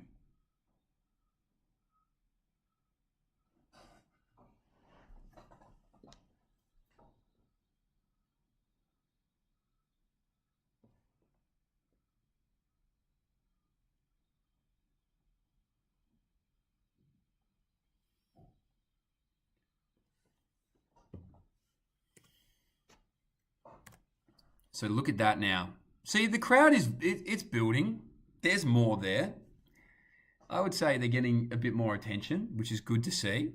It'll be interesting to compare this crowd in Kingston with what we're going to see in a few weeks' time in Miami. Obviously, I feel like Miami will indicate very strong. Here we go.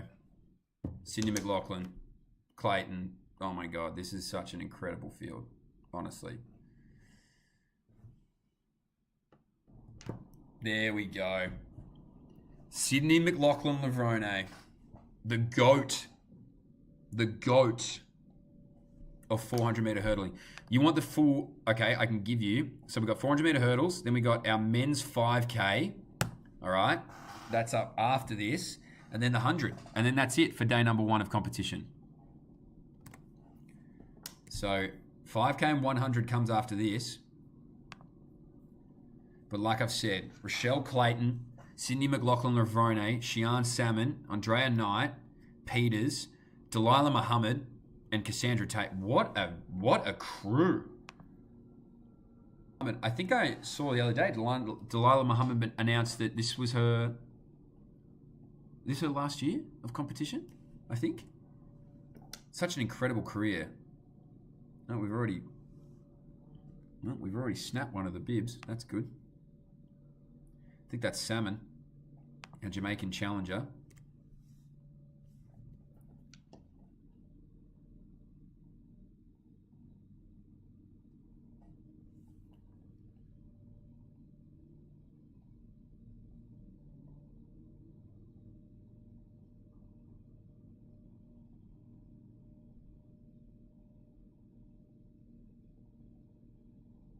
So again, thanks everybody for joining us here on the stream, wherever you are around the world, in the country.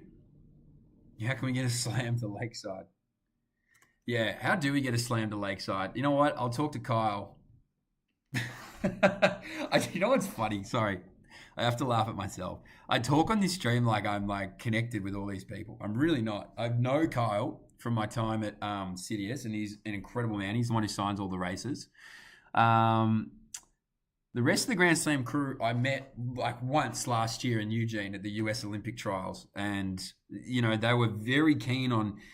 Actually, I will say this, and obviously I understand that everyone wants a better camera angle of this stream, and I totally understand that. But you've got to think about the fact that the broadcasting rights have been signed up a long time ago, Peacock, NBC, whoever it may be that's got them, right? The fact that they're allowing streams to other parts of the world like this is pretty unparalleled. Like, we don't see this in global athletics much at all.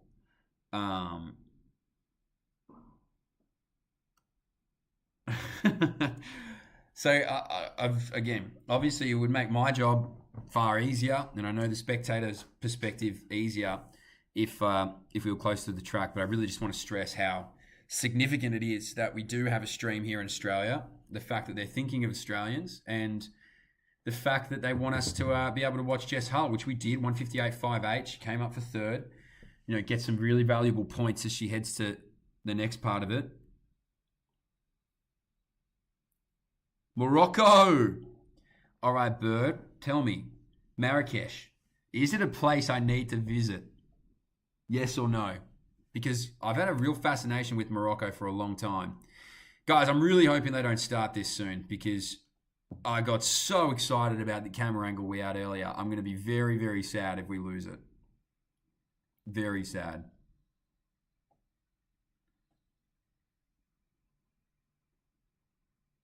Here we go. Oh, yes, they've given us the good camera angle. Yes. But I really need them to pan up the start list, because honestly, in an event like this, it's hard for me to tell who's who.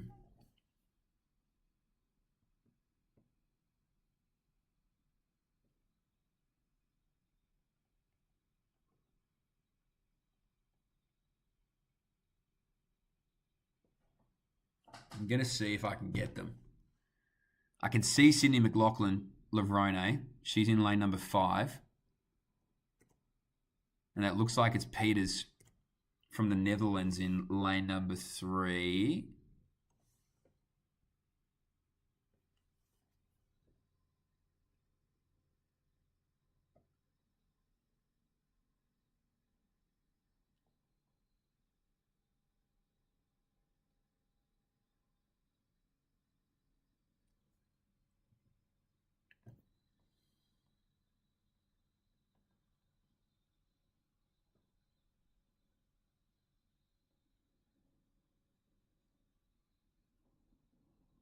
So I'm just trying to see if I can get these start lists in order.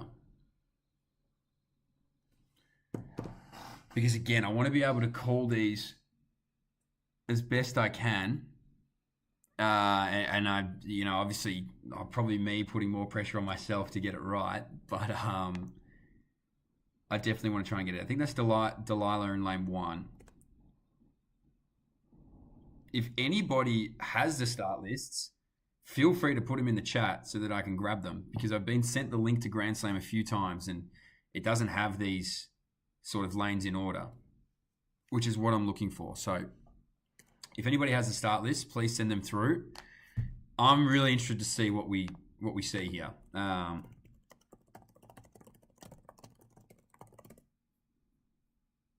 Obviously, all eyes, I feel like, are fixated firmly on lane number 5 with Sydney McLaughlin-Levrone, but Delilah Muhammad. One last dance for her in lane 1. How quick can she go? I want to see them pan this up on the bottom left of screen. McLaughlin goes 4 from the left for you. Here we go. It's a good start there. Peters was actually pretty slow out of those blocks. Sydney McLaughlin-Levrone, yep, she's going to hit that hurdle first. She's always going to hit that hurdle first. She's got some good company, though, wider on her shoulders. There are 2 athletes outside of her, moving along pretty strongly, it should be said. So Delilah's got a little bit of work to do to get up there. Oh, she's dropping back ever so slightly. Only one in the New Balance colours is Sydney. So she's out there really strong rolling around here. This is impressive. It might be Salmon who's just outside of her. But as they make their way now into this home straight, it is Sydney McLaughlin. And she is absolutely humming. She is flying away from the rest of this field. In fact, that might be Knight who's on the outside. Clayton as well doing a good job. Now we see Delilah come through. This is the easiest bloody 400-meter hurdling you've ever seen. 49, 50, 51. Switch it off. 52.76, as easy as you like. Delilah comes through for second. I think that might be Clayton who came through for third. But bear with me. 52.76. Delilah Muhammad, 54.59. One last dance. It is Clayton. So there you go. So the Jamaican, Rochelle Clayton, gets up for third. And I think it was Knight in fourth, our challenger from Jamaica. Yep, it is. Knight in fourth. There you go. So, wow, how impressive is Sydney McLaughlin-Levrone? I mean, seriously, it is just insane.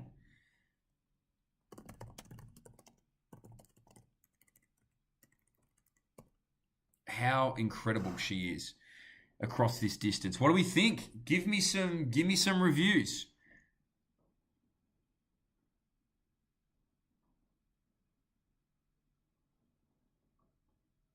Why they're allowing it? Look, I'm not sure. Again, I'll give you all the story of how this happened, I suppose. I had spoken with some people a few days ago. They'd mentioned, oh, look, we might try and get the stream. Would you be keen to pick it up? I said, I've never done a stream before, but, if it falls that way, then of course, I'll always say yes. Anything to get athletics in Australia, I'll say yes. And so anyway, it kind of felt like it was falling through. I went to bed last night at about 10 o'clock here in WA, and I'd messaged the guys and I said, look, is this going to happen or not? They said, we don't know fully. We'll let you know. And I'm thinking, well, I'm going to bed. So I was waking up early just to sort of get ready for Jess. Coincidentally, woke up at 4:40 in the morning because of the time difference back to Melbourne. And I just had a flurry of text messages and emails saying, wake up, wake up, wake up. It's on. So I've jumped on. I've been like, what the hell is happening? I said, mate, we're going to give you the stream. These are the details. You need to download these systems. You need to hook it up to YouTube. And I'd never done this before. This is the first time I've ever done a stream and run a stream and done all this sort of stuff. So shout out to all those technicians across the country. You guys do God's work. Anyway, so this is 5 a.m. and I'm scrambling and I'm thinking, geez, what are we doing here? Here's the top 3, by the way. You see the full list. Sydney McLaughlin-Levrone, Delilah Muhammad, Rochelle Clayton, Knight, Peters, Salmon, and Tate. Anyway, so yeah, 5 a.m. I'm sort of getting this thing rolling, and then it just started to get closer and closer. We're getting to 6 a.m. Started to lock it in, got all the technical stuff done, and here we are, calling Grand Slam. So it just goes to show, and I will say this, and I feel like this is probably a pretty common theme of my career. Just say yes. It was a bit stressful to get the text only an hour or two before the event started, but to spin that in a positive, they could have sent that text to anyone. So I'm grateful they sent it to me. I'm grateful they believed in me enough to be able to host this stream. And I'm very grateful that you're all here. We got 650 people watching. We've had over nearly 10,000 watch across the board. So very grateful. And of course, I know there's been a lot of conjecture about the camera angles as we start to see them swinging around the stadium now. But I think we should be very grateful that we've been given this opportunity. And here we go. We got our men's 5K up next. So imagine running 12 and a half laps in this heat. It's just insane to think about, is it not? And I apologize. I might have to make a coffee, guys. So if you hear the kettle in the background, don't be alarmed, all right? Don't be scared.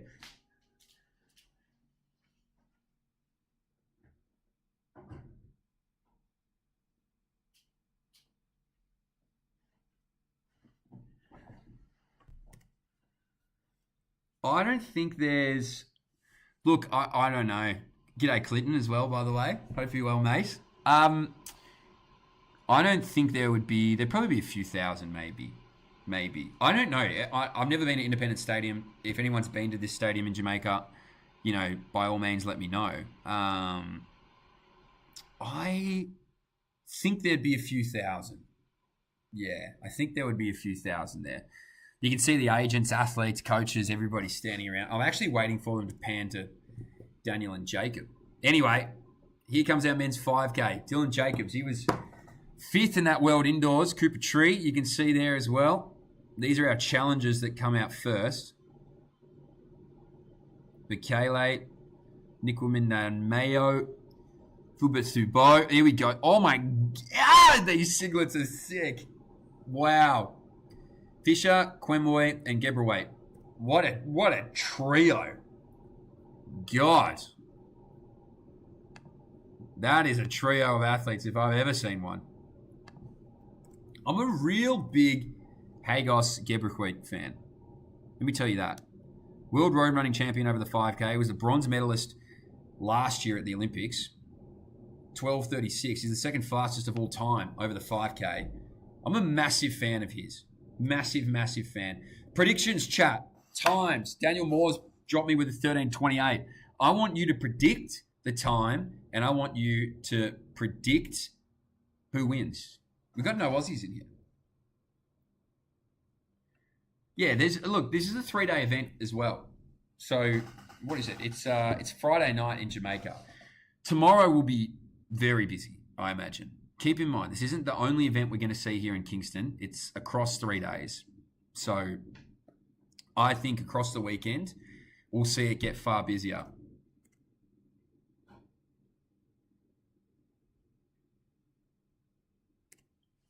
I think Jess will be very happy with 3rd in the 800. Yeah, I mean, I think Jess is one of the most fierce competitors I've ever come across.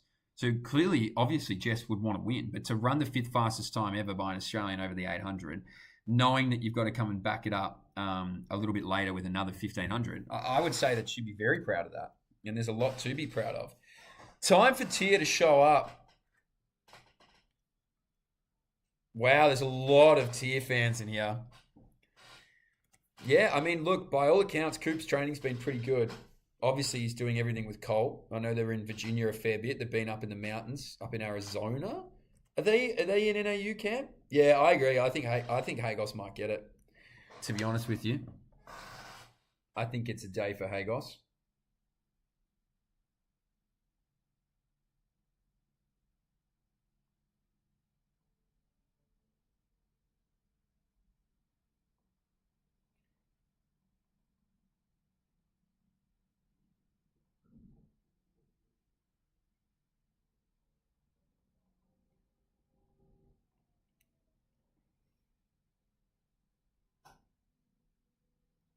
So look at this field. Look how quick these times. Just imagine that over 5K. You're like, oh my God. Park run, eat your heart out. So finally, we got them in hip number lane order. For me personally, I think it's a race in two. I think Gabriquet and Grant will be the top two. And I know that's literally like, oh, wow, go have a look at the times and pick your top two. But Kayleigh is in very good form.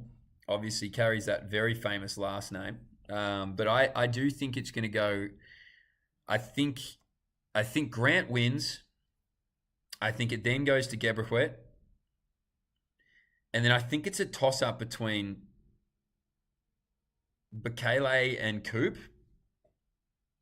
But I also, and I have this really sneaky suspicion that Bekele could come out and do something absolutely insane. So I'm calling him maybe third or fourth, or wins by 20 meters. I don't know. I mean, I that's the sense I get. I'm not sure why.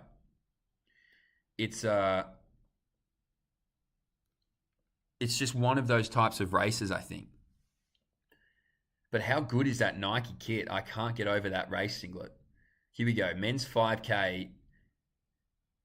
The inaugural setting here in Kingston, Jamaica. They spoke so much about the history of this stadium and how significant it was for them to have their first Grand Slam meet here. And this is great camera work. So we've transitioned from being up in the grandstand to now having phenomenal camera work. So this is awesome. So Bekele's going to lead it out here, which we love. I think you want someone of that nature out in the front of this race.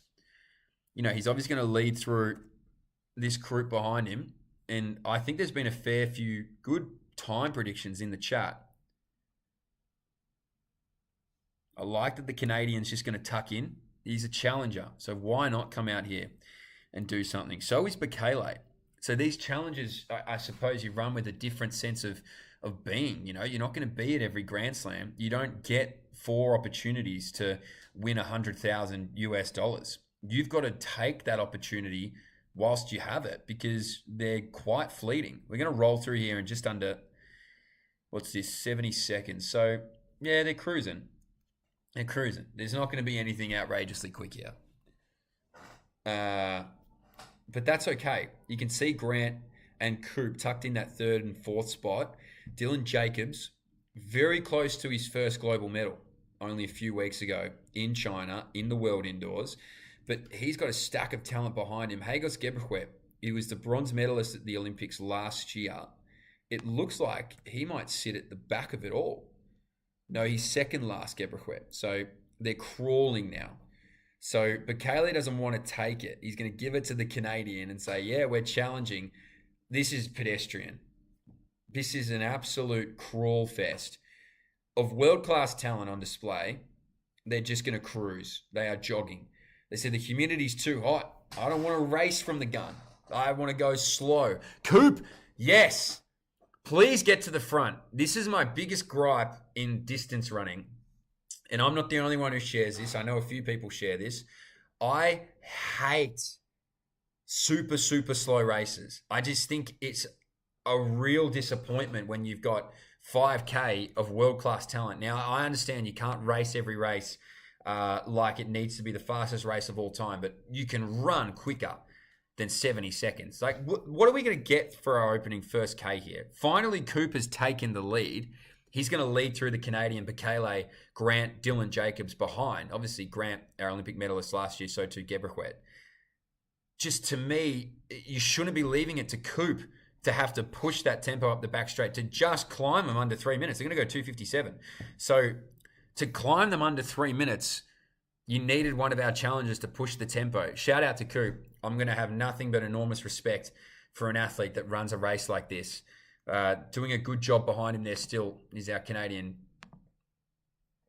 But this just only sets up a race for having a big kick. And understandably, the structure of Grand Slam means that these guys are coming back in a few days to run a 3K. To me personally, it feels like they're just going to run this as though it's Olympics qualifying. Just get through the heat and make it to the final. That final, you know, in this theory being the 3K. So they're going to be happy to crawl around, obviously, for a while. And a great point. Coop does have he's got one of the fastest 1500 meter times. So that's a great point to be able to step out into the front of this race and lead it. I think that's a confident move from him. I think that it's a move from Cooper Tree that I really enjoy, because I feel like at times the only thing that holds Coop back is being a little timid or sometimes missing the move. He has all the talent in the world. I think he's a phenomenal racer. But the opportunities that he misses, I think, comes from not stepping out of his comfort zone and doing something like this. Now, he's not setting the world on fire. I'm not saying that this pace is anything insane. Philbert Threbeau doing, I never know how to say the second part of his last name, doing a good job to hold on to it. Quemoy as well, looking pretty comfortable towards the back of this pack. That's Grant is just probably licking his lips a little and just stoked with what's happening here. It is our Spaniard.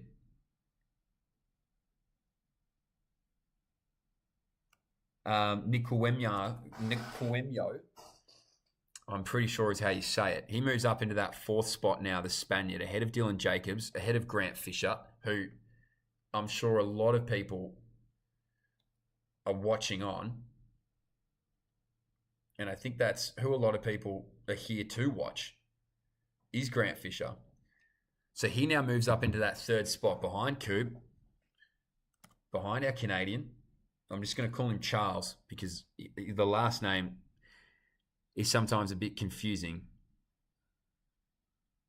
Philbert Threbeau, that's what I'm going to go with. Fisher Bekele, who, as I've said, is somebody in this race that can really blow it up. Should the move be made aggressively? Should somebody decide to kick hard through the middle stages of this 5K? We're about to get to 2K here.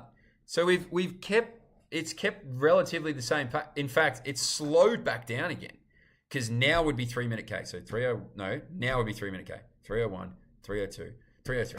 So we've gone 257 and 303. If this is the type of racing that you enjoy to see, then I suppose you'll be liking this. But I just think that I would personally rather run an evenly paced, quick race in terms of what my legs are going to be feeling in a few days' time than burn the last 1500 and go lactic city hard and then recover for a 3K. That's me. I'm not an elite athlete, though. These guys know what they're doing. You can sense the good races here. Why would Gebrehuet need to get to the front? He's a 12:36 guy at his best. He just needs to live where he's living, which is stone cold motherless last, and wait for these moves to be made. And obviously, Coop is unbeknownst to what's happening behind him here. He's just saying, great, I'm leading, I'm cruising. This is obviously such an advantage. But Kayleigh and Charles just sit behind there. Grant hasn't had to do even an ounce of work. We can see there Dylan Jacobs doing a good job. The Spaniard is on his outside shoulder. And just tucked in nicely is Quemoy, and further back is Gebrehuet. So, I mean, these guys just have it made for them. Quemoy has the world under 20 1500 meter record. This guy has some serious wheels in that Nike kit. He's a 328 guy over the 1500 as well. Don't forget that. So, if you're looking for kickers, he's one to watch second last. Gebrehuet still sits last finally, but Kayleigh now moves to the front, and maybe a slight injection of pace here. It feels like it's just ramping up ever so slightly. Charles done a good job. Grant to me looks phenomenal, but you would have to imagine Gebrehuet is just sitting at the back with Quemoy just going, great, we're cruising here. It doesn't even matter if he loses a meter, 2 meters, separation to this opening group. He can just work his way through the closing stages of this 5K and see what happens. Chat, please let me know what you think is going to happen from here. Give me your predictions over the closing stages of this 5K. I'll give you mine.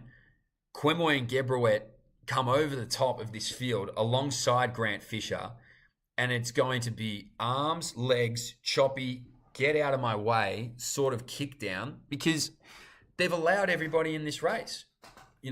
These guys that have great kicks are just going to be stoked. And it opens up to Coop, who led, but mind you, I say led at a 3:03. Grant to me in that 5th spot. Look at Bekele. He's saying, lads, come and take the lead. But if you're in the front, just keep going, son. Moving out into lane number 2 is not going to help, because if evidence has shown everything over 9 minutes, nobody wants to lead. Here it is. Here comes the chop. The Spaniard just got chopped there. Coop happy to stay on the rail. Here's Quemoy, the 3:28 1500 meter runner, the world junior record holder over the 1500. Says, fine then, I'll step up. Why not? We're not going quick, fellas. I'll roll around. Now it's Grant and Gebrequet at the back. So these two guys are just loving life at the moment. But Kayleigh in that 3rd spot looks smooth. Coop just checks the nose, makes sure it's all clear, the oxygen can get in. Grant slightly moves up. Gebrequet's just following Grant now. The Spaniard drops back. He was the one who got clipped. And now it's choppy again in the middle of this pack. 9:50 through. So we've only got about 4 and a bit minutes left of racing, because it's certainly not going under 14 minutes here in this race. That's for sure. I can tell you that much for free. But let's just see who can burn, because I think the way this is going to go down is Fisher, Gebrequet try and challenge Kemboy or Kemoy. Bekele holds on with it and Coop trails out the back. That's how I see it going. That will be the group. Now, maybe there's some chop and change in there. I love that Quemoy is out in front, but Gebrequet has not left the back of this group. He has not left it once. So to me, that just poses as a huge danger. Now the pace rolls. Okay. Now we start to ramp it up a little bit. Just a little bit. Quemoy doing a really good job. It feels like a little bit of, not fartlek, but increase, decrease. It can just ruin the flow of the group behind. That is championship racing to me. That is the best asset of championship racing. When it is fast, slow, and it can just see whose body can hold up. There's no urgency from the middle of this pack. There's no need for urgency in the middle of this pack either. If you Grant Fisher and you watched him over indoors and you watched him break American records, world records, everything that happened over that indoor season, you know that he's fit and capable and prepared for a race like this. To me, he's one of the best tacticians in the world, Grant Fisher. There's not a lot of tactics that rattle him. Bekele now moves around Quemoy. The Spaniard comes back, so too does Charles. Grant a little boxed. Coop in a really good spot here, actually, the American. He's on the outside of Grant Fisher. So this group now, Gebrequet, though, hasn't had to do anything. Anyway, Grant to me is a masterful tactician. So over this closing 800, I anticipate fully that he will get on that inside shoulder of Coop, push his way out, which he's doing right now. He's going to roll around Quemoy. Quemoy is going to have to move out. He's going to have to get rid of Charles on his outside shoulder. Because right now, Coop is going to go. Good. Here we go. Now we're going to start to get some racing. This is where the egos start to come out. Who backs their kick in the most? I love this Cooper. Look at Bekele. Takes a look at his right-hand shoulder. He thought he was going to see another American there. Chop. Here we go. Grant and Gebrequet at the back with Quemoy. Oh, this is a big 3 that's going to chase down Bekele and Cooper Trey. This is going to be a fascinating final 500 meters. I wouldn't move anywhere. Look at that drone flying around. We don't need the drone now because we've got the best stream in the world here at the Adit Network. Here we go. Grant Fisher. He's about to show his cards to the deck. Cooper Trey have been really impressed with the American, but now he's boxed. He's finding himself in this spot. If you go on the old Ryan Gregson adage, it always opens up. But Kayleigh now is going to lead. Dylan Jacobs doing a good job to get out there. Quemoy and Gebrequet have some work to do, but you can see now, here comes Gebrequet, the Ethiopian. He's going to find his spot out here in this field. He does it so consistently. He's such a strong racer. He's going to really bide his time, though. He's going to wait. It's really Bekele who's doing a good job to stay out there, and they've just got so much racing to go. And this group is going to have to find a way. So they start to ramp it up. They continue to load up through this field. They make their way around the bend. Who's going to be the first to go? I'm really curious to see this. It's about 5:50 remaining. And Gebrequet just slowly, you can see, following Grant Fisher. Bekele, he's been tasked with the job to be out in front. Cooper Trey doing a good job. Now we start to, here we go. This is where the racing begins. So Quemoy now moves around as well. Our Kenyan out the back. Grant Fisher's done a good job to roll with the pace. Gebrawet, I said this is what would happen. Bekele's got company. Gebrawet, bang! Off he goes. Look at him move. He's 12:36, this guy, at his best. He is a phenomenal athlete. He's a world road champion, and he's got Dylan Jacobs barreling down. Geez, Grant Fisher's got some work to do. He is a mile back at the moment. We know that he'll make his way through. Quemoy as well trying to go with him. Bekele, the Spaniard. Dylan Jacobs, to me, is a great surprise package here. He's been the only one to roll with Gebrawet, but Grant Fisher in that third spot, he now just starts to arch the back and see what they've got. Charles is gone. Cooper Trey as well. Here he comes. So Cooper's got a bit of room to make up here. Dylan Jacob moves around Gebrawet. He's got all the confidence in the world from World Indoors. The three Americans, they're going to run down to the line here. Cooper Trey, could he get the biggest scalp of his career? Grant Fisher, he's too strong. He's always been too strong, and he takes it. Wowee, that is remarkable. Your Olympic medalist, your two-time Olympic medalist. Oh, you can see Coop. He's happy with it. You have to be happy with that. Dylan Jacobs is on an incredible trajectory at the moment. He's got to be so proud of that. The challenger rolls in. He gets the best of some of the best in the world. That didn't pan out the way I thought. It panned out the way I thought with Grant, right? But I thought Gebrawet and Quemoy would actually be a little bit closer. Grant Fisher, he is a winner, this guy. He always has been. He always will be. He is a winner. Coop, though. What an unbelievable final one. That is, look, that puts a lot on notice, I think. That is the Cooper Trey that a lot of people have been waiting to see for a while. To start his year like that, on the outdoors, of course, is a very good confidence builder for him. The Americans, 1, 2, 3. That's surprising. If you were to look at this field with the likes of Quemoy, Bekele, Gebrawet, you would have thought that would be, a top 4 duo with Grant Fisher, but Cooper comes out here and says, no, I'm a force to be reckoned with. Dylan Jacobs, the American, he's also went to the University of Tennessee. Whew.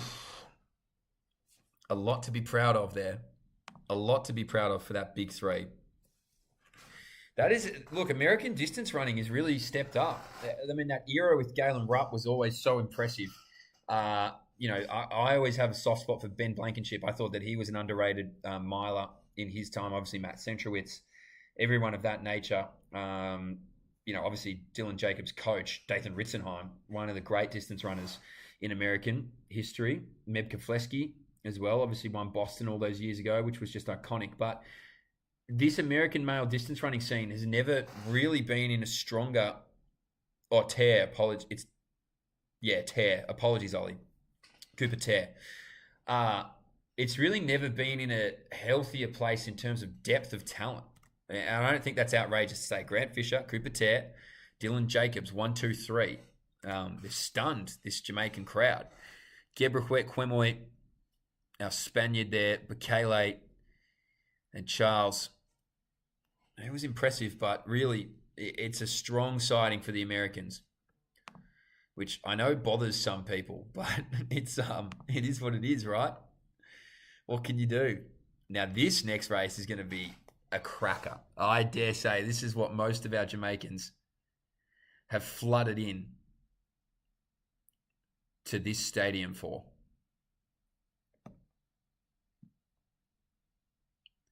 The men's 100.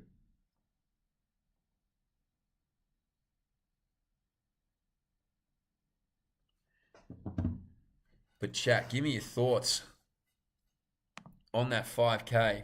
52-second last lap. There you go. Thanks, Angus. Stats, everybody. I would actually argue, I know a lot of people come straight at it, but I would argue Stats is the best athletic page in Australia, without a doubt. If you're not following Stats on Instagram, then you're not following Australian athletics. So get on Stats. And Angus, he does a phenomenal job, even on Twitter as well. He's everywhere. So make sure you get on top of that. One more race here, guys. And I'm also even aware in my own timeline of things. No, this is a good question. I'm going to answer this. So the time, Big Little Richard, g'day. The time isn't great. 14:39 is not world class 5K racing at all. And this is probably the point I was trying to make in that opening, let's call it 3.5K, right? I'd say the last 1,500 started to ramp up. A lot of the time these races can come down to the kick. And what happens in there is that you allow so many people to stay in the race, which is exactly what happened in that 5K. The impressive part is the staying power in the end. The impressive part is who does have the kick. And that's where Grant really shows his cards so incredibly well. But yeah, the time isn't great. The spectacle over the last 1,500 is interesting. I don't love the first 3.5K where they're cruising, but it is what it is. Our men's 100, this is going to be a showstopper. This is going to be an absolute showstopper. Kenny Bednarek, Zarnell Hughes, Fred Curley, Oblique Seville. They're your regulars here at Grand Slam. Then we've got Akeem Blake, Fambula, Courtney Lindsay, and Terrence Jones. So this is an absolute feast of a race of talent. I'm always on record, and I will just about always be on record in saying that Fred Curley is one of my favourite sprinters of all time. I really do believe that the ability that he had stepping down from 400 to 100, that seamless transition was incredible. Oblique Seville to me is obviously going to get a lot of crowd support. The young Jamaican, Akeem Blake as well. These are guys that are really, sort of stepping through the ranks, I would say, at the moment.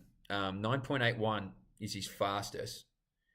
And he's finished fourth at the previous two world champs. So Zarnell Hughes is another guy who's got loads of potential. And he is just a ridiculously high-speeded athlete. 983, 1973. He's a world champs bronze medalist. He's going to be tough to beat in this Grand Slam format because he can run that 1-2 so incredibly well. It's just who they've got here for these short sprints for the men is just phenomenal. Kenny Bednarek, of course, the 200-meter specialist. Joseph Fambula as well, another one of my favorites. 1957 for Kenny. He's an Olympic medalist multiple time. He is just a phenomenal racer. He was also in that Olympic final, don't you forget, in Paris. So it's just, his career to me sometimes feels a little underrated, Kenny. I mean, he's gone up against, obviously now Noah Lyles, one of the biggest names in sprinting history.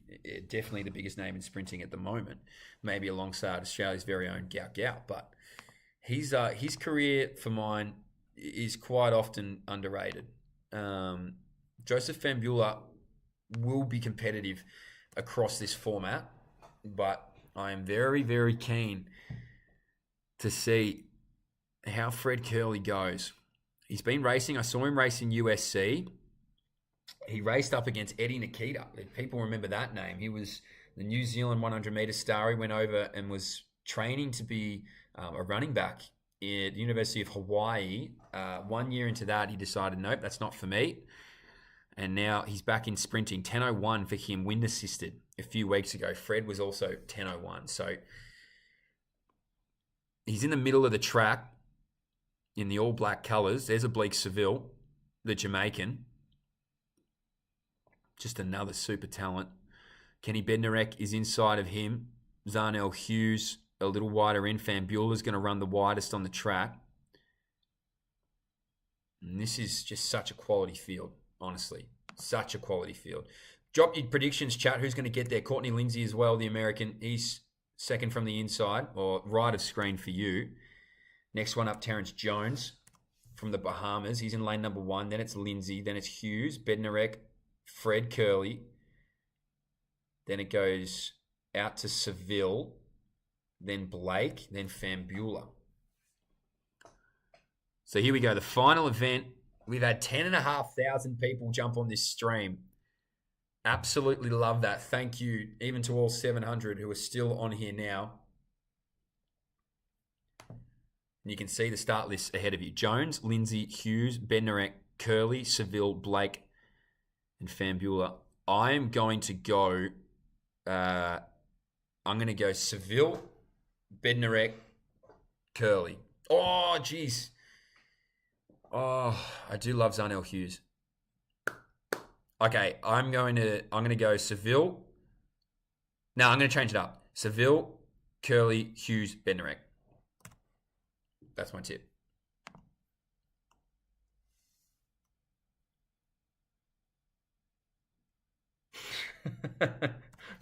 Feel like a sit and kick 100. Could you imagine a sit and kick 100? They all come out of the blocks and they just step. There's no one running. They're just jogging. It'd be like, what's that event in cycling where they all just, is it the Kieran? They just follow each other around until they start sprinting and they chase after it. That'd be pretty entertaining on the track. A lot of Seville fans in here. I think Oblique wins as well at home. So yeah, I've gone Seville to Curly to Zarnell to Kenny. That's my tip. Akeem Blake is a good smoky. A very good smoky. We've seen a lot of upsets here on day one, actually. That's worth mentioning.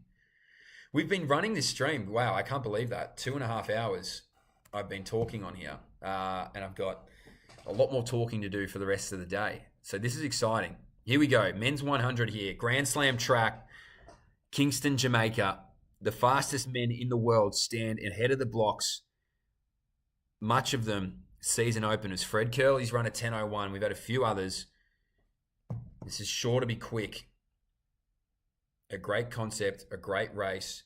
Jones, Lindsay, Hughes, Bednarek, Curly, Seville, Blake, Fambula. Right of screen to left. Just watch for Big Fred in the middle of the track. So an electric start there. Seville was good. So too Blake on the home track. So it's going to be Akeem Blake who gets out there quicker. Seville now starts to show his head. Kenny Bednarek on the inside. Kenny! Kung Fu Kenny chops through the field. Kung Fu Kenny takes it from Oblique Seville. It looked like Zarnell was next. Then Akeem Blake. Fred Curley was nowhere to be found. In this 100, 10:07. Geez, whoever called 10:09, that's incredible. Big Kung Fu Kenny takes it. 10:07 for him. That's a big win. He came in here with high expectations. He takes it. Oblique Seville 10:08. Zarnell Hughes 10:13. Must have got the nod ahead of Akeem Blake 10:13. So look, I went close. I think my bias maybe rolled with Fred because he is a mile back. In fact, he might be last here, Fred Curley. But big bad Kenny, he just gets the dip over Oblique Seville. Zarnell Hughes, he'll be happy to take some good points in the 100 because obviously his 200 meters is electric. So it'll be great to see what he can do over that. Guys, that is everything. We've done it. Thank you so much, everybody, for tuning in. I really do appreciate it. As I said, I will try. I've been given this stream now for a few days, which I'm incredibly grateful for. I'm unsure if they're going to give it to other Australians. If they do, fantastic. I'm certainly not going to gatekeep it. If they don't, it's an honor to be the person to stream with you for this Grand Slam event. Thank you so much for joining in, for watching Jess Hull, for watching everybody. I need to go and eat some breakfast. I've got another, I think, 8 hours on the microphone for our Australian Junior Championships here for the remainder of the day. So a big thank you to everybody who's watched on. A lot of love. Again, as many subscriptions as we can get on this YouTube channel would be just absolutely huge in terms of business for myself. But hopefully you've enjoyed. Thank you again. I'm going to end the stream. Day one here of Grand Slam. Hopefully I can get some sound for you all. So yeah, we'll see how we go. All right. Speak to you all soon. Mitch Dyer here, signing off. Big love to the community. We will catch you all tomorrow.